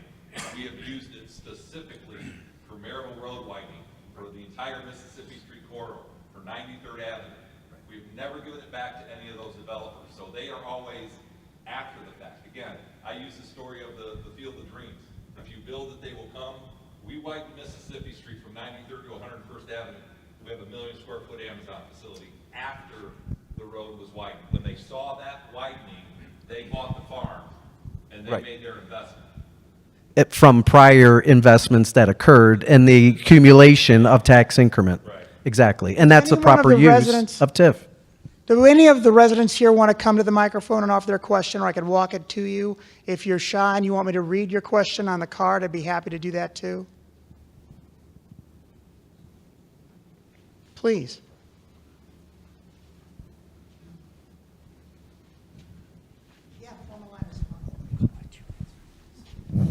Hi, everyone. Ian Dugan. I'm Merrillville's Fraternal Order Police President. I apologize if this was already covered. I had to leave for a call. But my question to the panel is, what do you guys see as a potential ramification to the town's ability to fund police and fire with the upcoming Senate Bill 1 in its current form? okay. Okay, so let me kind of lay out where things landed early today. Okay, so the main, give me just a few minutes here to kind of make sure I'm communicating this properly. So right now, businesses that own equipment, they have to pay taxes on not just their real estate, but also the equipment. So most of the legislature session so far has been has related to the proposal to eliminate personal property taxes wholesale around the state. Now that would obviously have, I don't see how you could avoid concluding that would push additional tax burden on the other taxable property. In Merrillville, it represents 10% of our tax base. Okay. Fortunately, and there was just a desperate effort by the municipal industry, some from my firm, to try to get that changed. And they did pull away from the goal of having a total cessation of the property taxes, of the business personal property taxes. Right now, the way the personal property taxes work, equipment is valued at a certain level, and then there's a schedule of decline in value so that, right, if you have equipment, it wears out and it gets less valuable each year. And so the taxable value of it reduces. But an important feature of Indiana law has been that once that value came down to 30% of the original full value, you stop. You always have to pay that 30% floor. So a big issue has been, to what extent can the legislature eliminate that floor? And so the way that has come down is that for brand new equipment outside of TIF districts, the floor will be removed. If I'm an equipment owner, I like that because eventually I'm going to get down below that 30%. So I'm not, locked in at a minimum. But for certain purposes, they've made exceptions to that. So I felt it was really good news this morning when I looked at the most recent update. And there are a few other features certainly, but so if they had eliminated the personal property tax altogether, every political unit in the state would find themselves a lot less well off in terms of resources to pay, for safety. So, Tom, I think isn't one of the goals of the General Assembly eventually to eliminate business personal property tax? It has throughout the session been such that there would ultimately be an elimination gradually that would end up in a complete elimination. That is gone now. But it could come back in a future well, session. It could, although the reporting from the people who know it best is that there is agreement at this point between the state, the House and the Senate and the governor. And, these things are done. It's kind of like, we have 50 senators and 100 state representatives, but the practical reality of it is there are about 6 people in the House of Representatives who are running that show. And the same thing with the Senate. It is a handful of people. And so when they give the signal of what their final decision is, you're pretty much done. And they're there now. And just as a point of reference, Michael mentioned how much of your CNIB is personal property? It's 10%. 10%. 7.1% net. Net. So thinking that Northwest Indiana, this is where Spencer comes into play with the forum, from the perspective of Northwest Indiana, Whiting, just use Whiting as an example, their personal property because of the refinery is 70% of their net AV. Now, Hammond is about... So that people know, personal property is taxed like regular property. It's just a class that's not real estate or an improvement. In the case of Whiting, it's because the big tanks that we store oil in, that's considered personal property. Yep, tanks, right. I shake my head at it because they're big, they should be an improvement, but that's the law, and that's Right. why that number is so big. So you take into account Hammond, Whiting, Gary, Portage. If that happens, those communities are going to be devastated by the lack of ability to fund their communities. And if they don't have the levy, their schools are going to go down. They're not going to be able to pave the roads. They'll become basically unfunctionable. It's sort. I don't want to scare anybody, but that's what happens. Imagine in Whiting, you're the mayor and you have to reduce your levy from, say, 10 million to run the city down to 3 million. Who do you cut first? What do you do? What about the library? What about the school? What about the township? So you got to remember that North Township includes Hammond, East Chicago. I didn't even say East Chicago. Hammond, East Chicago, Whiting, Highland. All of them. North Township is going to be devastated. So it's a big impact. But the other issue is that the reason why they're looking at personal property and eliminating it is because from an economic development perspective, really, Illinois doesn't tax personal property. Kentucky doesn't. Ohio doesn't. I don't believe Michigan does. So I think there's only 2 or 3 states that tax personal property. So they're looking at it as an economic development potential, but at the devastation of the communities. And that's just it's not viable. It's not viable. And those other states that don't have the equipment personal property tax don't have the other restrictions that Indiana has. They don't have the tax caps, so they can raise their money. They don't necessarily have capped levy amounts. So it might look good at first glance, but we don't have the release valves that other states do. So if I gather what you're saying correctly, essentially Merrillville's going to get hit a little bit, but it's not going to be that bad. I hope and expect that will be the final outcome. Thank you.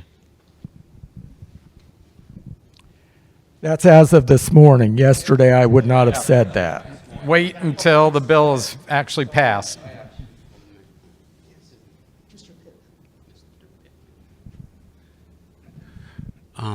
I'd like to thank Mr. Pitman. When he was giving his presentation, he said something I think is very important. Why would you give an economic incentive, a tax incentive, to a company that is already here? And we need to think about that because we're doing that right now. Well, I mean... My question, though, is this. A quick health check for most companies is to see financial stability would be like a debt to asset or a debt to equity check. The higher your debt ratio is going to affect what most people perceive as your financial stability. So my question is at what point do we have a calculation or a ratio to say to ourselves, we have too much saturation of TIF zones and tax abatements in the same place? This is now going to become hurtful. Well, I would say that in many communities around the state, when TIF incentives are provided, that incentive is often allowed to be used for, part of the contribution to the construction of the private property.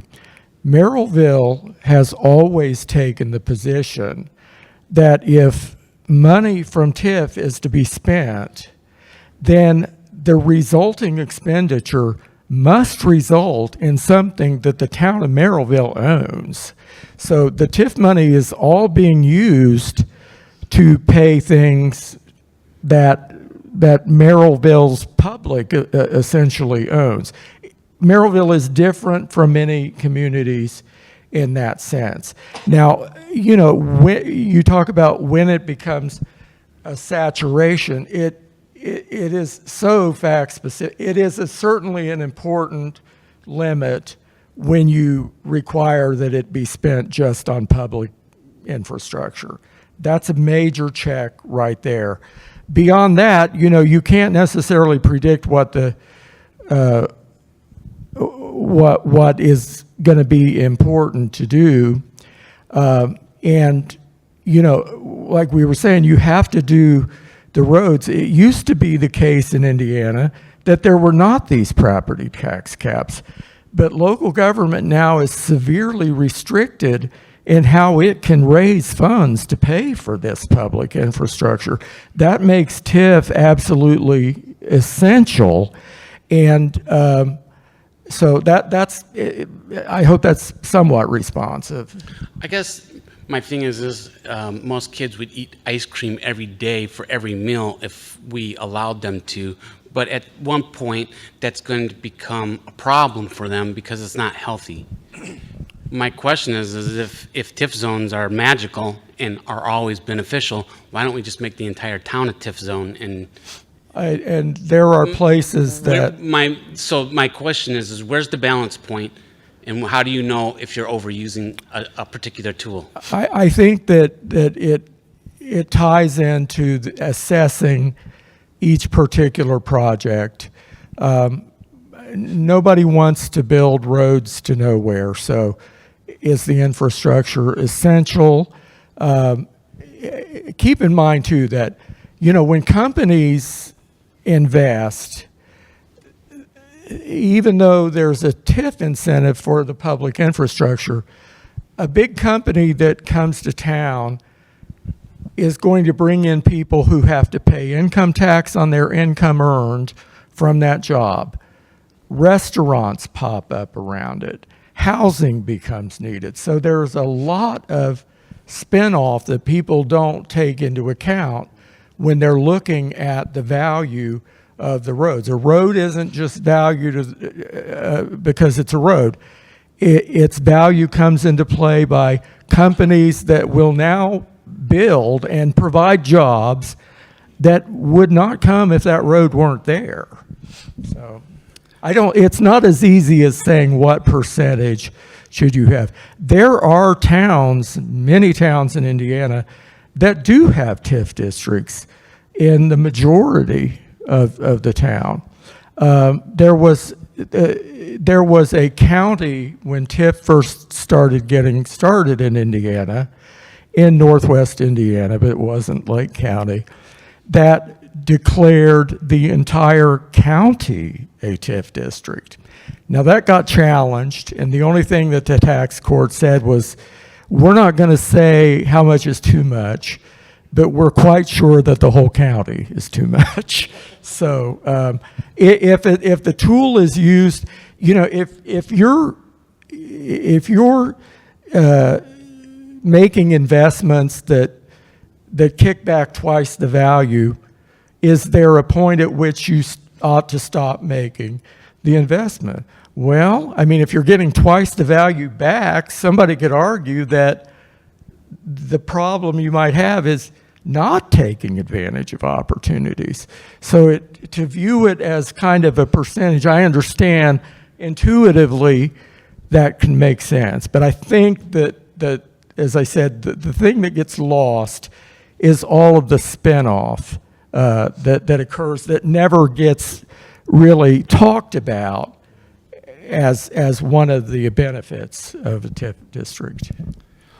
One of the ways we get feedback on the financial condition of the town is if we do a bond issue and we sell it to the public, the rating agencies will come in and do pretty much of a deep dive into the finances and the management of the town. The fire territory issued a bond last fall, and I think the rating of the town is either A or A+. And I've been here since 2003 doing work, and that rating has been fairly constant the whole time. And so that gives us feedback for if they say, hey, you've got too much debt, there's too much TIF, they'll let us know that in their analysis. Thank you. If I may address one thing, those were excellent questions, actually, because the question, I've heard that question in several forms over the years. And the thing is that you have to ask yourself one question. By the way, you don't have to do any of this. You don't have to do a TIF. You don't have to develop your town, right? The question is, what do you want your town to look like? Right? How do you want to live in your particular community? Now, TIF is just a tool. It's like a wrench in a toolbox, right? Is the wrench the right tool for every job? No, of course not. But the TIF seems to work in a variety of ways. Now, what is the purpose of it? The purpose of it is to create an environment, a financial and infrastructure and asset environment to induce companies to come in and develop and grow. Why would a company want to come here? There's only one reason, and one reason only a company would come here, that's to make money, right? And they're not going to come here if they don't think they can make any money here. That's why, we do have these incentives, but the incentives don't go directly to the company. They go to the city. They go to the town. We're building new roads. We're building new infrastructure. And if they come, which apparently Amazon did, right, that is a plus. People here in the community have jobs at Amazon. They also go to our schools. right? They have kids that go to our schools. There are also multiplied businesses because Amazon is here. They buy gas in the gas stations, right? There's a lot of business that goes on. And so that's why we use some of these tools. The TIF allocation area is one of those tools. But that's really a very good question because I've had that question asked in various forms over the years. So thank you very much for that question. Can I make one more observation on that point? You know, hopefully most of you haven't been in this situation. But if you don't have a job, that's a real problem. And so the pipeline has got to be kept up. Companies that are here now aren't necessarily going to be here 25 years from now. You have got to be looking ahead. As a society, we're so much better off in terms of employment opportunities than we used to be. In the 30s, many, if not most families sat around hoping that they could keep their children alive with minimum nutrition. My own dad grew up in the Depression, and, you know, his dad couldn't get work. And I remember he told me, you know, I left home when I was 16 because my mother got pregnant again. And I'm scratching my head and saying, well, Dad, what has that got to do with anything? He said, well, it meant there would be one more person who had to share the food. So. The pie is still the same, just like your levy. True story. Absolutely true story. So one thing to take into consideration to answer your question is I did look up the numbers. Last year, the amount of assessed value captured was $327 million. That's about 13% of your total NAV. So that's a gauge. And, you know, in order to understand the metric, we'd have to look at every community throughout Northwest Indiana, the seven county areas and other areas of the state to see, is that normal?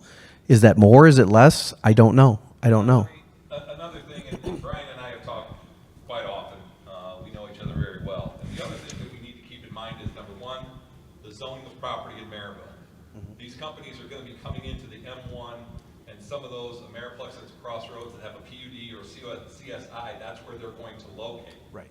And so there is, you know, a perception out there of my ward in particular as being called the warehouse ward. I'm extremely proud of that. I will go out of office very proud that Ward 6 is the warehouse ward with Ameriplex, with Silos at Sanders Farm. We have him coming back in for another 900,000 square feet because he's been so successful. Right. So is there an oversaturation? Yes, there may be. One thing I do want to touch on from my historical perspective, and Rick may not remember this, and I'm sure Michael doesn't. Tom at one point gave us advice. There was a time, Brian, where we gave out 5-year tax abatements to Lexus, to Bozak, to Bourbon's Infinity, and I'm trying to think if we did it to Acura. Tom stepped in at the time and told Pat Reardon, you guys can't do that anymore. We cannot be given, you have to manufacture a product. You have to be an industrial or light manufacturing, correct, Tom? Yes. As policy now. So the other thing that we do, and Angie and Joanna and I encourage this with our committee, is we cannot demand it, but we strongly, in capital letters, encourage when companies come in that they try to hire 10% Merrillville residents if they're qualified. We've been advised by our town attorney, you can't demand it, but you encourage them for job creation. That's been my platform for the 22 years I've been in office, is creating jobs in Merrillville. So with these gentlemen's help, we've tried to do that. There probably is an oversaturation, Brian, and I know where we're looking at. We're looking at the Broadway, the Mississippi Street corridor, Ameriplex, Silos, but the TIFs are around commercial areas with the exception of my subdivision. You and I have talked about that, as well as the Broadfield townhomes in the Ameriplex Broadway TIF. I don't think Merrillville Road has any residential in there, Rick, so we've orchestrated these TIF districts with these gentlemen's help to be in commercial or industrially zoned properties, whether they be vacant or occupied. And so that's where we're encouraging, so the residential isn't usually in TIF districts, correct? Correct. Virtually never. Yeah. My biggest issue with the argument on this panel is it's always from the perspective of business. I'm a resident. I live in this town, and Amazon hires independent contractors for their drivers, and their warehouses are automated. That's not wealth generation for my community. And my grandma always used to say, the proof's in the pudding. I want a police department that has at least 50% more officers, and I want this officer to get a 50% raise because he deserves it. Fire department as well. And the fire department and the police department shouldn't even be at a tax talk wondering what's going on with property taxes. They should just be out getting paid. And that's what my issue is then that's why I want to find the balance point, because I want these guys who put their lives on the line to get paid like we care about them, and we can't seem to do that. Well, one of the recent legal changes to the TIF laws is that towns can now look at the fire and police, public safety, and legally can use some of their TIF for that purpose. You have to be careful because the TIF stream isn't going to last forever, so you don't want to run out and hire people. We pay 4 officers right now out of the TIF. Which is, and Right now. that's aggressive. That's aggressive because when the TIF runs out, Not have one TIF zone that has sunset and expired since 1999. Not one. give it a few years, you're going to see a difference. Yeah, because Brian, we have, they're all about, I mean, most of them are very close to their, in the next 5 years, you're going to have 2 major TIF districts sunset. The original Mississippi Street and the original Broadway will sunset, and that's going to add about 140 million plus to the assessed value of the town. But again, that doesn't mean extra money. The issue with having money to pay police officers comes from the state. and also back to the issue of like employment. You know, I don't know whether you're employed or not. Are you? Do you say again? Okay, so you are self-employed, and that's great. That's the American way. But you know, you can't just look at benefits to companies and say, there's a preference for the well-being of companies. No, when companies come forward, the officials in Merrillville demand to know what they're going to do by way of job creation, what they're going to do by way of increasing the tax base, which makes all the boats rise. So, you know, in the most superficial way, you could say that, yeah, we're looking out for business. No, we're looking out for job opportunities for the citizens is another way to view it. And that is the way your leadership views it. Another point to take into consideration is Professor Sindone made it earlier about the multiplier. So I have a client right now that's looking at 800 acres to develop. And they put together a whole concept. We look at that concept from industrial, residential, commercial, open space, park space, utilities, exempt buildings. And of that $500 million, in general, every $225,000 of private investment equals one job, just one job, on average. That means there's 2,222 jobs created eventually upon full build-out, if that happens over 20 years. And if we take and say average salary of, and I'm going low conservative, $30,000 in salary, that's $67 million in salary. Now here's where the multiplier comes into effect, because I'm going to take my salary and I'm going to go spend it at the store, and that's going to create a job. That creates at a 1-to-4 leverage, which is conservative, $267 million in spending. So, you know, when you look at it in a large perspective and translate that or use an analogy, from a land use perspective, land use planning, I learned early on in education at Columbia, what was the first community developed without ever a shovel being put in the ground? If anybody knows, I'll give you a crisp $100 bill. It's in my wallet. Anybody know? Disney World. Before the shovel was put in the ground, the entire community was planned for millions of dollars of investment. And now look at Disney World. Look at all the economic development that occurred around it. Orlando Airport, everything that occurs around it is because of Disney World. So much to the fact that they had their own police force, all the services. They had their own tax exemption from the state of Florida because they were so big. So we need to look at those leveraged dollars because $225 in investment equals one job, and that can equal $30,000. Conservative. Conservative. I beg your pardon, Mr. Botich. Actually, that was helpful. We have a resident who'd like to ask a question. So, excuse me if this has already been answered. I understand we have to reinvest in order to grow. And I agree with that. Where I get confused is at what point less is asked of us. You're bringing in big businesses, and they're going to be contributing largely to our community. They're going to be creating jobs, and that's going to create a whole entire line of events. But we're still being asked for more out of our pockets. I don't mind paying more, but like the world works with, I will pay more to have more. And I don't mind paying more to have more.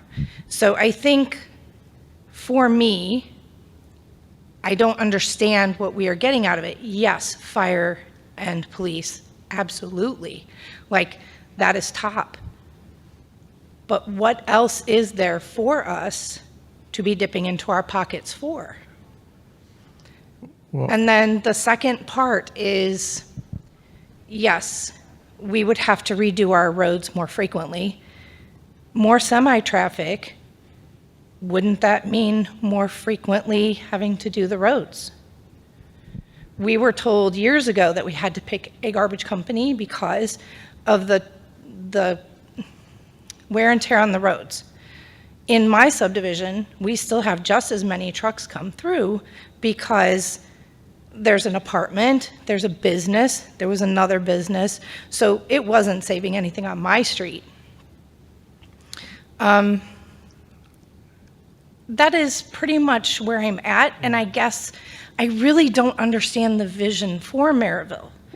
And that's where I'm like, what is going on? Like, I understand we need to reinvest in ourselves to grow, but what is the vision for Merrillville? What is Merrillville going to look like in 20 years? Is it all going to be warehouses? What's going to be around here? well, you know, anytime a policy decision is made, you know, quality of life issues have to be considered.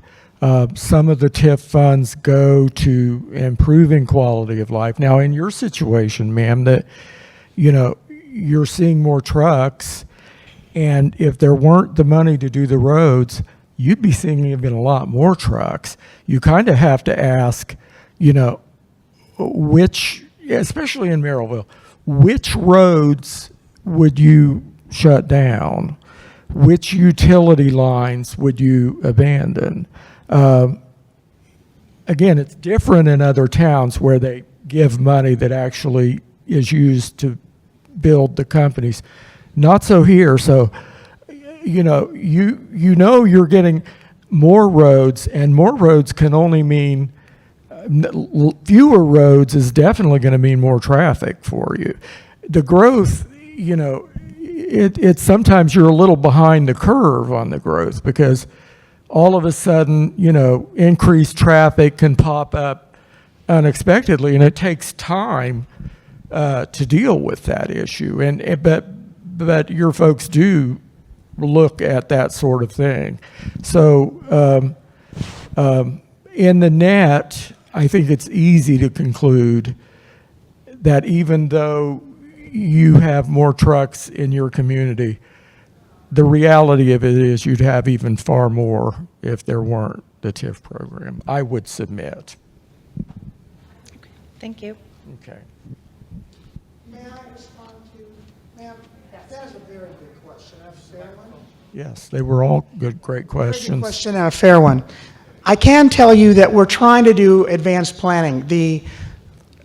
It's been a very protracted or a long-term process that's frustrating me, but we have a contractor who's developing a comprehensive plan to inform our planning decisions for at least 5 more years. But I want to get the attention of the council, I do, to have a conversation about where do we want to see Merrillville in the next 5 years, up to 20. Now, some of that was done as part of the planning to go with the comprehensive plan. And part of that is done every time we do a redevelopment plan. We're asked to think beyond a particular timetable because the purpose of that is to set up a quality of place that makes it still desirable for not just new business, but existing business, but more importantly, to have that business tax base support the residential tax base. That's really what's going on. When I first arrived here, I was stunned. I come from a community that has about 70% homesteads and 30% everything else. So that community actually loses a lot of money in tax caps. Merrillville is 50-50. I asked the council president, did you guys plan this? And at first he wanted me to believe they did, but it just happened. Because they've been aggressive about getting commercial development. 50-50 is brilliant, meaning there's 50% residential, and they've got 50% of this other tax base that's essentially helping to offset some of the increases, although it doesn't probably feel like that when you get one. I know mine went up too. But honestly, given the limited tools that Merrillville has for operations, I think I shared earlier, 99.7% of that operating levy that we were talking about that only gets to grow by so much is in the general fund here. And then there's a little smidgen to pay for the 1925 law for police pensions, the 1925 law. So it doesn't even really pay for the pensions that all of our firefighters and police officers are in. Very little, right? It's very few. Yeah, really? Wow. Interesting. The point is, yeah. I'd like to ask the panel to clarify, because again, I'm going back to what I perceive personally as a misconception. The town council, the 7 elected members, cannot lower or raise property taxes in the town of Merrillville. That is a function of 1, 2, 3, and the township assessor, correct? So if my house is assessed at $300,000 for 26, and she comes out in 27 and assesses it for $350,000, I'm going to see an increase in my tax bill that is not related whatsoever to the town council. Is that correct, gentlemen?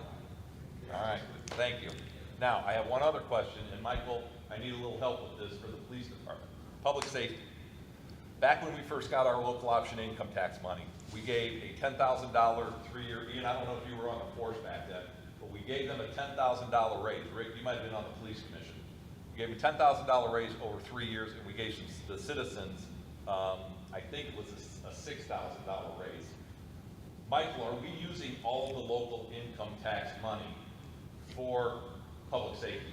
Yes. Okay. Specifically police. You're paying for the command ranks and a couple officers there. And the only other income tax that you get, you're using to bring the general fund into balance. Now, I'm going to throw a curveball, and Michael and Rick are probably going to cringe, so I'm going to turn to this side of the panel so they don't throw tomatoes at me. We have a fire territory. What are the benefits, or what is the process for a public safety where we combine police and fire and do a public safety territory and get its own levy to fund police and fire? The legislature has to invent it. There is a statute. Thank you, Michael. There is a statute on the books relating to fire protection territories. Now, it always involves like a town or a city and the surrounding township. To have one is a way to improve the fairness, because people in the township get benefits from living near the town, but not in it. They don't pay the city's tax rate, right? And so I think it's a fairness issue. You spread, a fire protection territory allows you to spread the cost more evenly based on the benefit. But in Merrillville, it's roughly, Mr. Cender, you know what I've got about a $2 million operating levy. Is that about right? A little more? If My point is, we're at our maximum levy in the general fund. They used to be in your general fund. It would be impossible choices you'd have to make if you didn't use that tool to keep fire protection. You'd be making horrible kinds of policy choices, like splitting a baby. So in our case, getting a fire protection territory not only contributed to equity, it allowed us to have a fire department and a police department, and it allowed the general fund some breathing room that it wouldn't otherwise have. We're being challenged now because Merrillville has grown incredibly. You're almost 33 square miles. You're 188 miles of roads. You're 36,444 people. That's at a 72% collection rate, as I'm always reminded. I came from a community that's got 7 square miles, and I have more operating cash than Merrillville and Highland. We just do. And I would like you to believe that's because we were so brilliant, but that's not at all what happened. We did take advantage, though, of the tools that towns and cities had to develop and diversify revenue streams. Merrillville is the 3rd largest community in the county, the 25th largest in the state out of 567. But every community above you and every community below you has something you don't have, which is a water, electric, or wastewater utility that's an operational department of the town that would allow you to diversify revenues in a way you cannot do. The stormwater management department, which is so excellently run, doesn't allow under the statute us to diversify revenue to the general fund. And we have 3 different wastewater treatment public services that are provided to our residents. So Merrillville has got that challenge. And our drinking water is provided by an investor-owned utility. So we can't print money lawfully, so I'm not proposing that. But I am trying to improve services with your decision-making on this. I'm trying to recommend ways I think we can improve services, diversify our revenue stream a little bit, and reduce reliance on property taxes for everything except for public safety. But we're still going to be challenged in terms of what we need. Merrillville's, in summertime and on weekends, police calls are just different than they are any other time of the year or day. That's just a fact. And you probably intuit that. It is very different. Merrillville has a lot of that most weeknights. So in my former billet, we might have an officer that has to respond to something. It's one officer, and they can be done within 15 to 20 minutes at the worst, and they're back on patrol. Here, it often takes longer because of the nature of the incident to keep us safe, and it often involves 2 officers. That's not because they're not doing their job well, they're doing it great. But for the time that it takes for 2 officers to respond to something, that's time that we're not doing the deterrence and visible effect that patrol provides for us. It's not we're doing a bad job. It's just that the state rules as they've been erected and policy choices made well before the council that's in place now were made. We have to figure out a way that we can, at the least negative impact to our residents, find the resources to enhance at least law enforcement as well as the public safety side for fire. And that's what we're struggling with. And then there's the daily governing that we're trying to do, which is for our future. I agree with that. I actually find Merrillville to be imaginative, not creative. Imaginative, but they're still challenged. We did a study of our personnel in terms of their salaries. HR people will know this really well. You might remember this from some of your studies about this, but they basically, when they look at a salary schedule, they take averages and they create a midpoint that represents sort of where everybody would be if they were clustering around the middle. Then they have an average high point and an average low point, and that range is roughly 20% each way, or 40%. So it's 80% to midpoint, and then it's 20% above that, or 120% above midpoint. Most of our workforce is at the best 72% of midpoint, basically from our study, and some are lower than that. And we want to make that right, just for their quality of life, because they will spend money and be a multiplier too in our community. And we are trying to be as imaginative as possible, and that's been our frustration. And I guess we could do it by subtraction, but I don't think that we're not providing quality and value added from the services that we're providing now. So that's the challenge. One of the things that's helped us is these are incentives that are used to incent someone to come, but they've also been a godsend for capital investment on maintenance of roads and the like that we would not otherwise have if we didn't have access to the allocation area tools. But I do take your point, Mr. Messarch. I think that question about trying to figure out if we're at 13% of our overall AV, which it's added to essentially. At what point is it too much? That's a fair question. And we should always be thinking about that. In my opinion only, ultimately the opinion that matters is the policymakers. I don't think we're there yet because our needs are still so great. Anyway, I hope that was illustrative of the challenges of running a municipality this size with the needs and a great citizenry that we want to serve well. The other thing, Michael, that we need to consider, and Dan brought this up, is the land use. And for the panel that doesn't know, I also serve on the Plan Commission. We have 3 town council members and 4 citizens. When we get a petition in, as I'm sure Dan especially has seen, if that's a permitted use in that zoning district, even though we have 6 warehouses and it's zoned M1, we almost are kind of bound to approve that development, because if we say no to that development, they have the ability to litigate, and when they go into court and the judge says, well, what's your zoning ordinance say, town of Merrillville? Well, it said M1, and that's a permitted use. And what's your comprehensive plan say? Well, it said industrial. We're gonna lose, and that business is going to end up being allowed to develop in that industrial or, that land use. Am I correct, Dan? Yes. So we have that challenge of zoning and land use and what the Planning Commission and then ultimately the town council sees as far as development issues. So one thing to take into consideration, it's in another type of analysis, it's called a cost of community service analysis. And what we do is generally it's done before the comprehensive planning process. And what it does is it looks at the town of Merrillville's budget, and then it says of the police or fire or all services, how much of those services are allocated to servicing residential, to commercial, to industrial, to agricultural property. And in general, what happens in the studies that I've done, for every dollar of taxes paid by a residential property owner, they receive anywhere from $1.30 to $1.45 in services. It's a net sum loss. So if you continue to put in more homes, say you're Winfield and you're building 2,000 new homes in the next 5 years, you're killing your tax rate because you have to provide for more services to those homes. Now, in general, commercial, for every dollar they pay, they're only receiving maybe 80 to 85 cents in services, so you're at a plus. You're gaining dollars from them. Industrial is anywhere from 60 cents to maybe 70 cents, so you're gaining.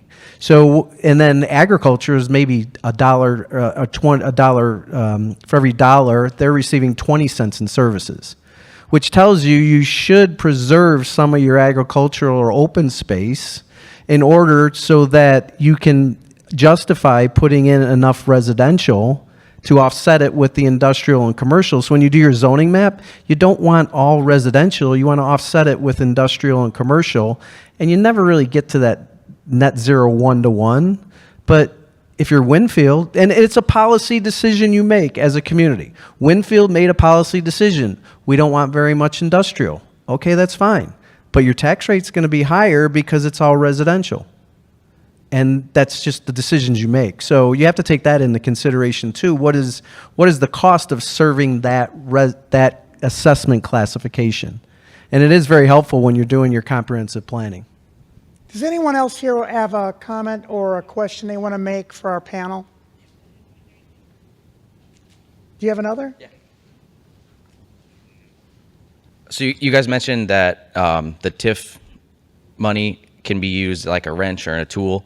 So if you were in a hypothetical situation where your police department maybe was at a manpower retention recruiting almost crisis, and Michael's enlightened us that the TIF money is not sustainable to be used for salaries long term, but do you think that wrench of the TIF money might be a useful tool to use in the interim until we can find a more long-term or reach a more long-term solution?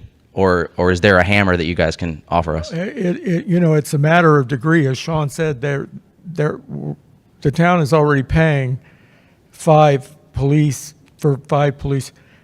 I don't know of any community that is. I would have a question, Dean. I have a question for you. As you know, and these guys don't, we negotiate the FOP contract, correct? Yep. So if you guys are willing to, and I said this publicly, I'm not going to vote to take TIF money to pay 14 more officers for when those TIF districts expire, then the council or the police chief has got to lay them off. Right. You guys want to, in your negotiations with us, want to talk about a 3-year or 5-year, that may be something to investigate with our financial advisor on a commitment of additional officers. But everybody's got to understand that come 5 years, those guys probably are going to be laid off, or there won't be funds in the TIF district because they're expiring. Am I right? I mean, that's why I don't want to commit long-term Right. to hiring 10 to 14 police officers Yeah. and using TIF money. Right. The TIF money won't be there. The TIF money, when these allocation areas go away, you're back to that pie that these gentlemen talked about. And so, yeah, we're getting 9.1 million, maybe 10.1 million in an allocation area draw every year. But as those districts drop off, you're going to go down to 6 million and 4 million. And eventually, you know, in 15 years, we won't have any TIF districts, right, Bob? Are they almost 15 You'll have years? some, Some? 23 years, I think, is the Longest? longest one. So it's a negotiation, Ian, really. I mean, And I don't Yeah. know how many are in there. you know, I don't mind sitting and talking with you guys, but there's got to be an understanding by the rank and file and by the council that this could go away. Are you guys okay with it going away? And young officers that decide to move to town and raise their families, and oh, by the way, honey, in 7 years I might get laid off because there's not going to be any money.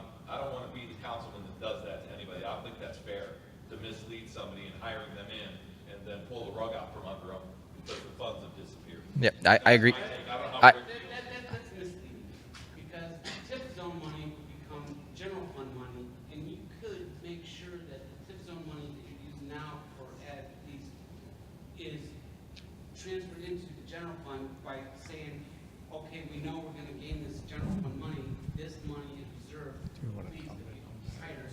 But it doesn't work like only about 10 to 20%, as they said.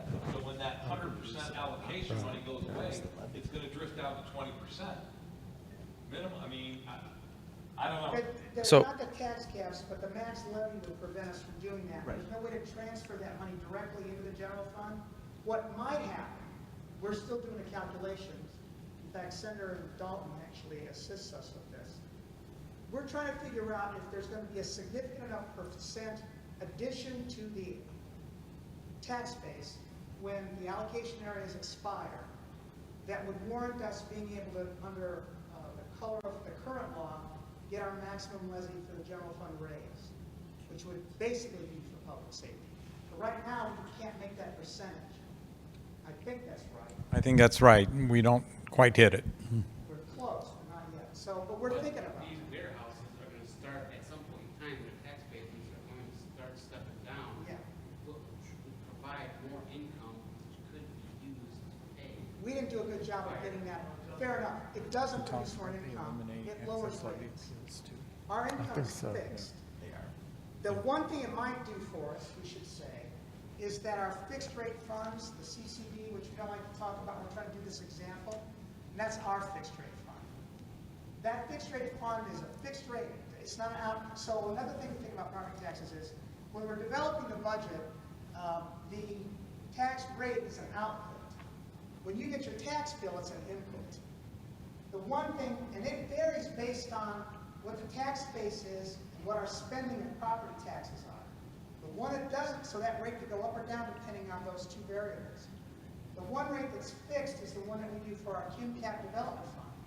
Now, that will get an increase, and I don't believe there's a current windfall protection anymore. I think we're okay on that. So that would be a lot of money. And then it would be a policy question about could we use that for other things. Currently, we've tried to just limit it to capital uses, but the law permits and the ordinance adopted by Merrillville allows for it to be used for any lawful municipal purpose, if we could. It's not enough now, but it could be enough at some point for that. But how do we get to the point where we can tell our fire police so that they know down the road, you're still going to be a well-paid and well-staffed department? Because otherwise, it's a bleak outlook, and some of the younger guys will A, not come here, or B, go on to greener pastures where it's better. That's not good for the town itself. I agree with you, Mr. Messarger. So- I hope part of what we did tonight is explain some of the limitations of current law and the limitations we have with new resources. But it's not lost on us. We And Michael, presently in the Senate Bill 1, it's contemplating getting rid of excess levy appeals. So for communities who are growing fast, won't be able to appeal to downstate to raise your levy for additional police and fire, for example. And that's very unfortunate. In excess of that quotient. In excess of the quotient. It's a one-time. Get rid of that, then even the thing I was telling you before about the addition of the AV that we might get suddenly when the allocation area is dissolved, that won't help. We won't have that access, so we won't get that extra tool. So I think I worded my question poorly. Sorry. I recognize the long-term problem with using TIF money for us specifically. It's not going to last the entire career. I get that.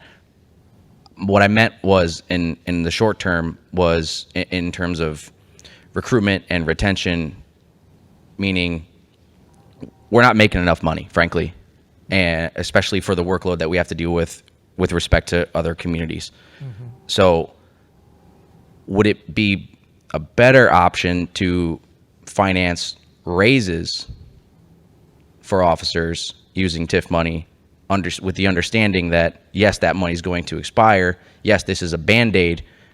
Maybe in the meantime, we can do something with the levy and finance that more long-term solution.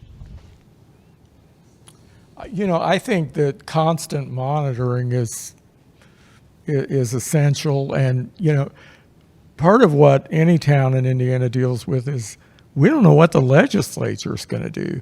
They might create a fund next year that says, okay, we're doling out these amounts to cities and towns, and you have to use it for public safety. I'd love to see that happen. I don't. You just almost can't pay your safety people enough because of the risks they take.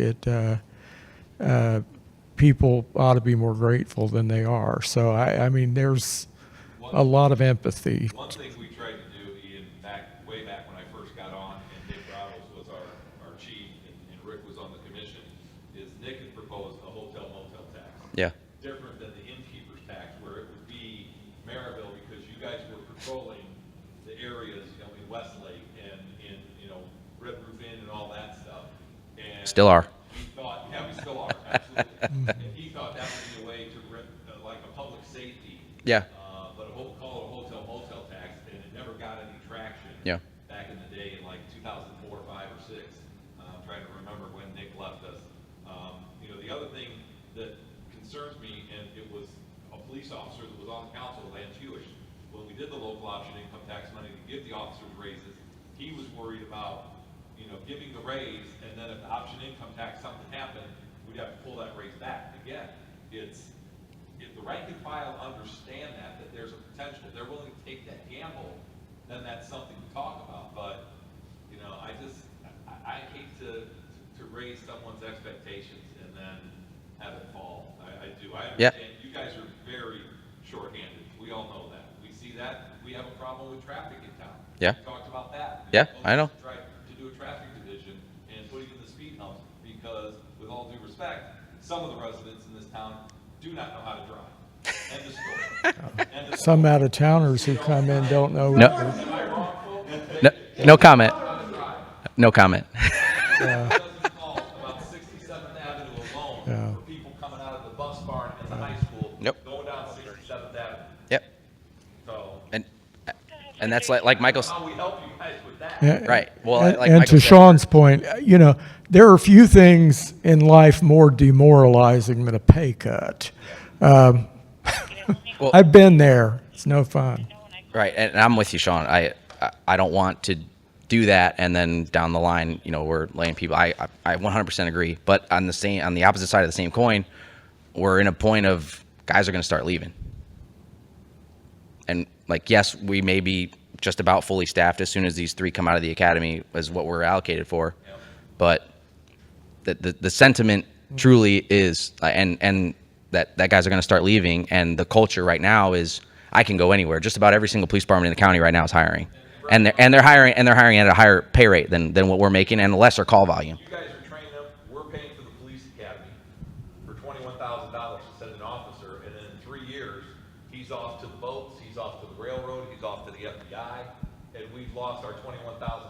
investment in that officer, am I right? Yeah. However, there's a bit of a nuance there with the guys going to the federal agencies. That's always going to be their individual career goal. If that's what they want, they're going to do that no matter what. I wouldn't make policy decisions based on those individuals. But what I would compare to is the other local municipalities that at what they're paying and what their call volume is, and what basically call volume per pay.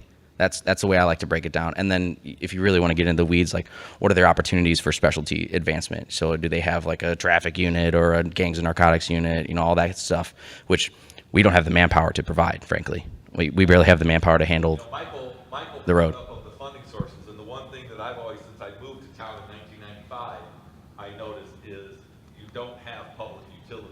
When I worked in Schererville, I was telling the professor this, when I worked in Schererville, half my salary came from wastewater fees, and then I was paid out of the general fund, 50-50. We don't have that luxury with no control over the utilities. A lot of the other towns have got that luxury, that revenue that's coming in from those utilities that they can use to offset salaries for other personnel or I don't think the police officers can't do that, can you, Michael? You can't do it directly, you do it indirectly, because what you do is you get a cash surplus fund that becomes part of your budgetary practice, which funds the general fund, which then provides, in effect, it supports the police, but not directly. Now, that's nerdy. Anyway. Thanks, Rick. The president is rising.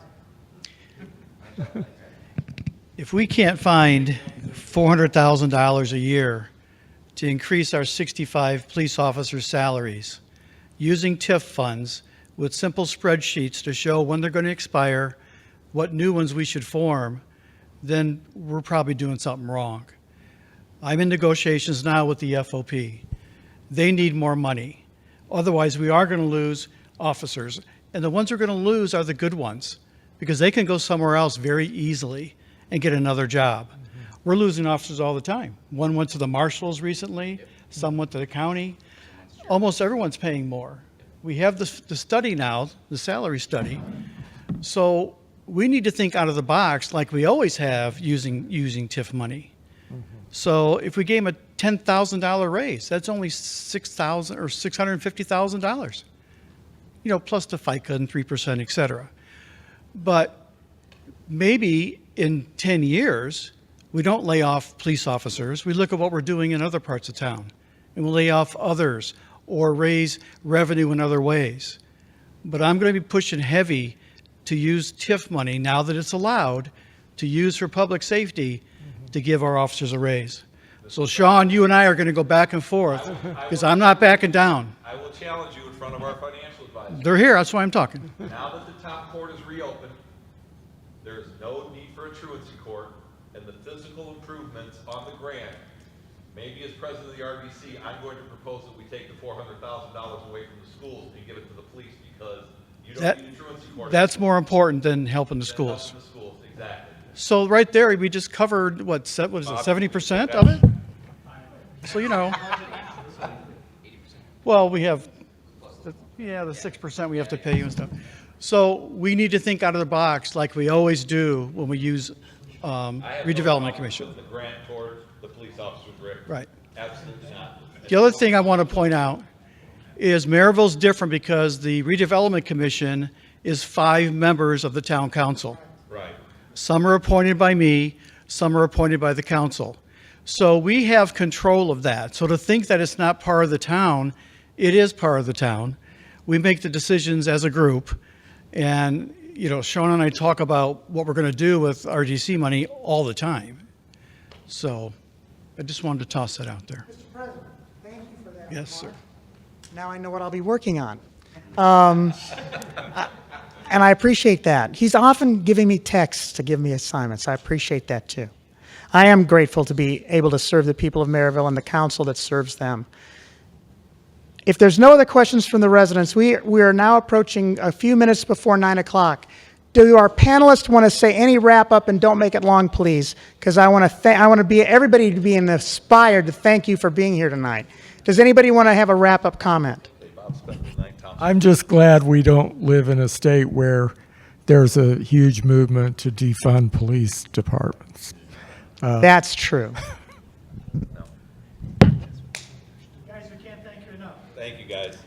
Yes, join us in thanking our excellent panelists who continue to advise us, who educate and instruct some of our department heads, and who helps our fire territory work. And I thank the council president, Councilor Pettit, and our economic development leadership staff that came here quietly, did not want us to be pointed out, but they're here trying to also support what we did tonight. We'll try to be imaginative enough to do these in the future. Thank you for letting us continue to serve. May you be bid traveling mercies as you go back to your homes in Merrillville, and good night.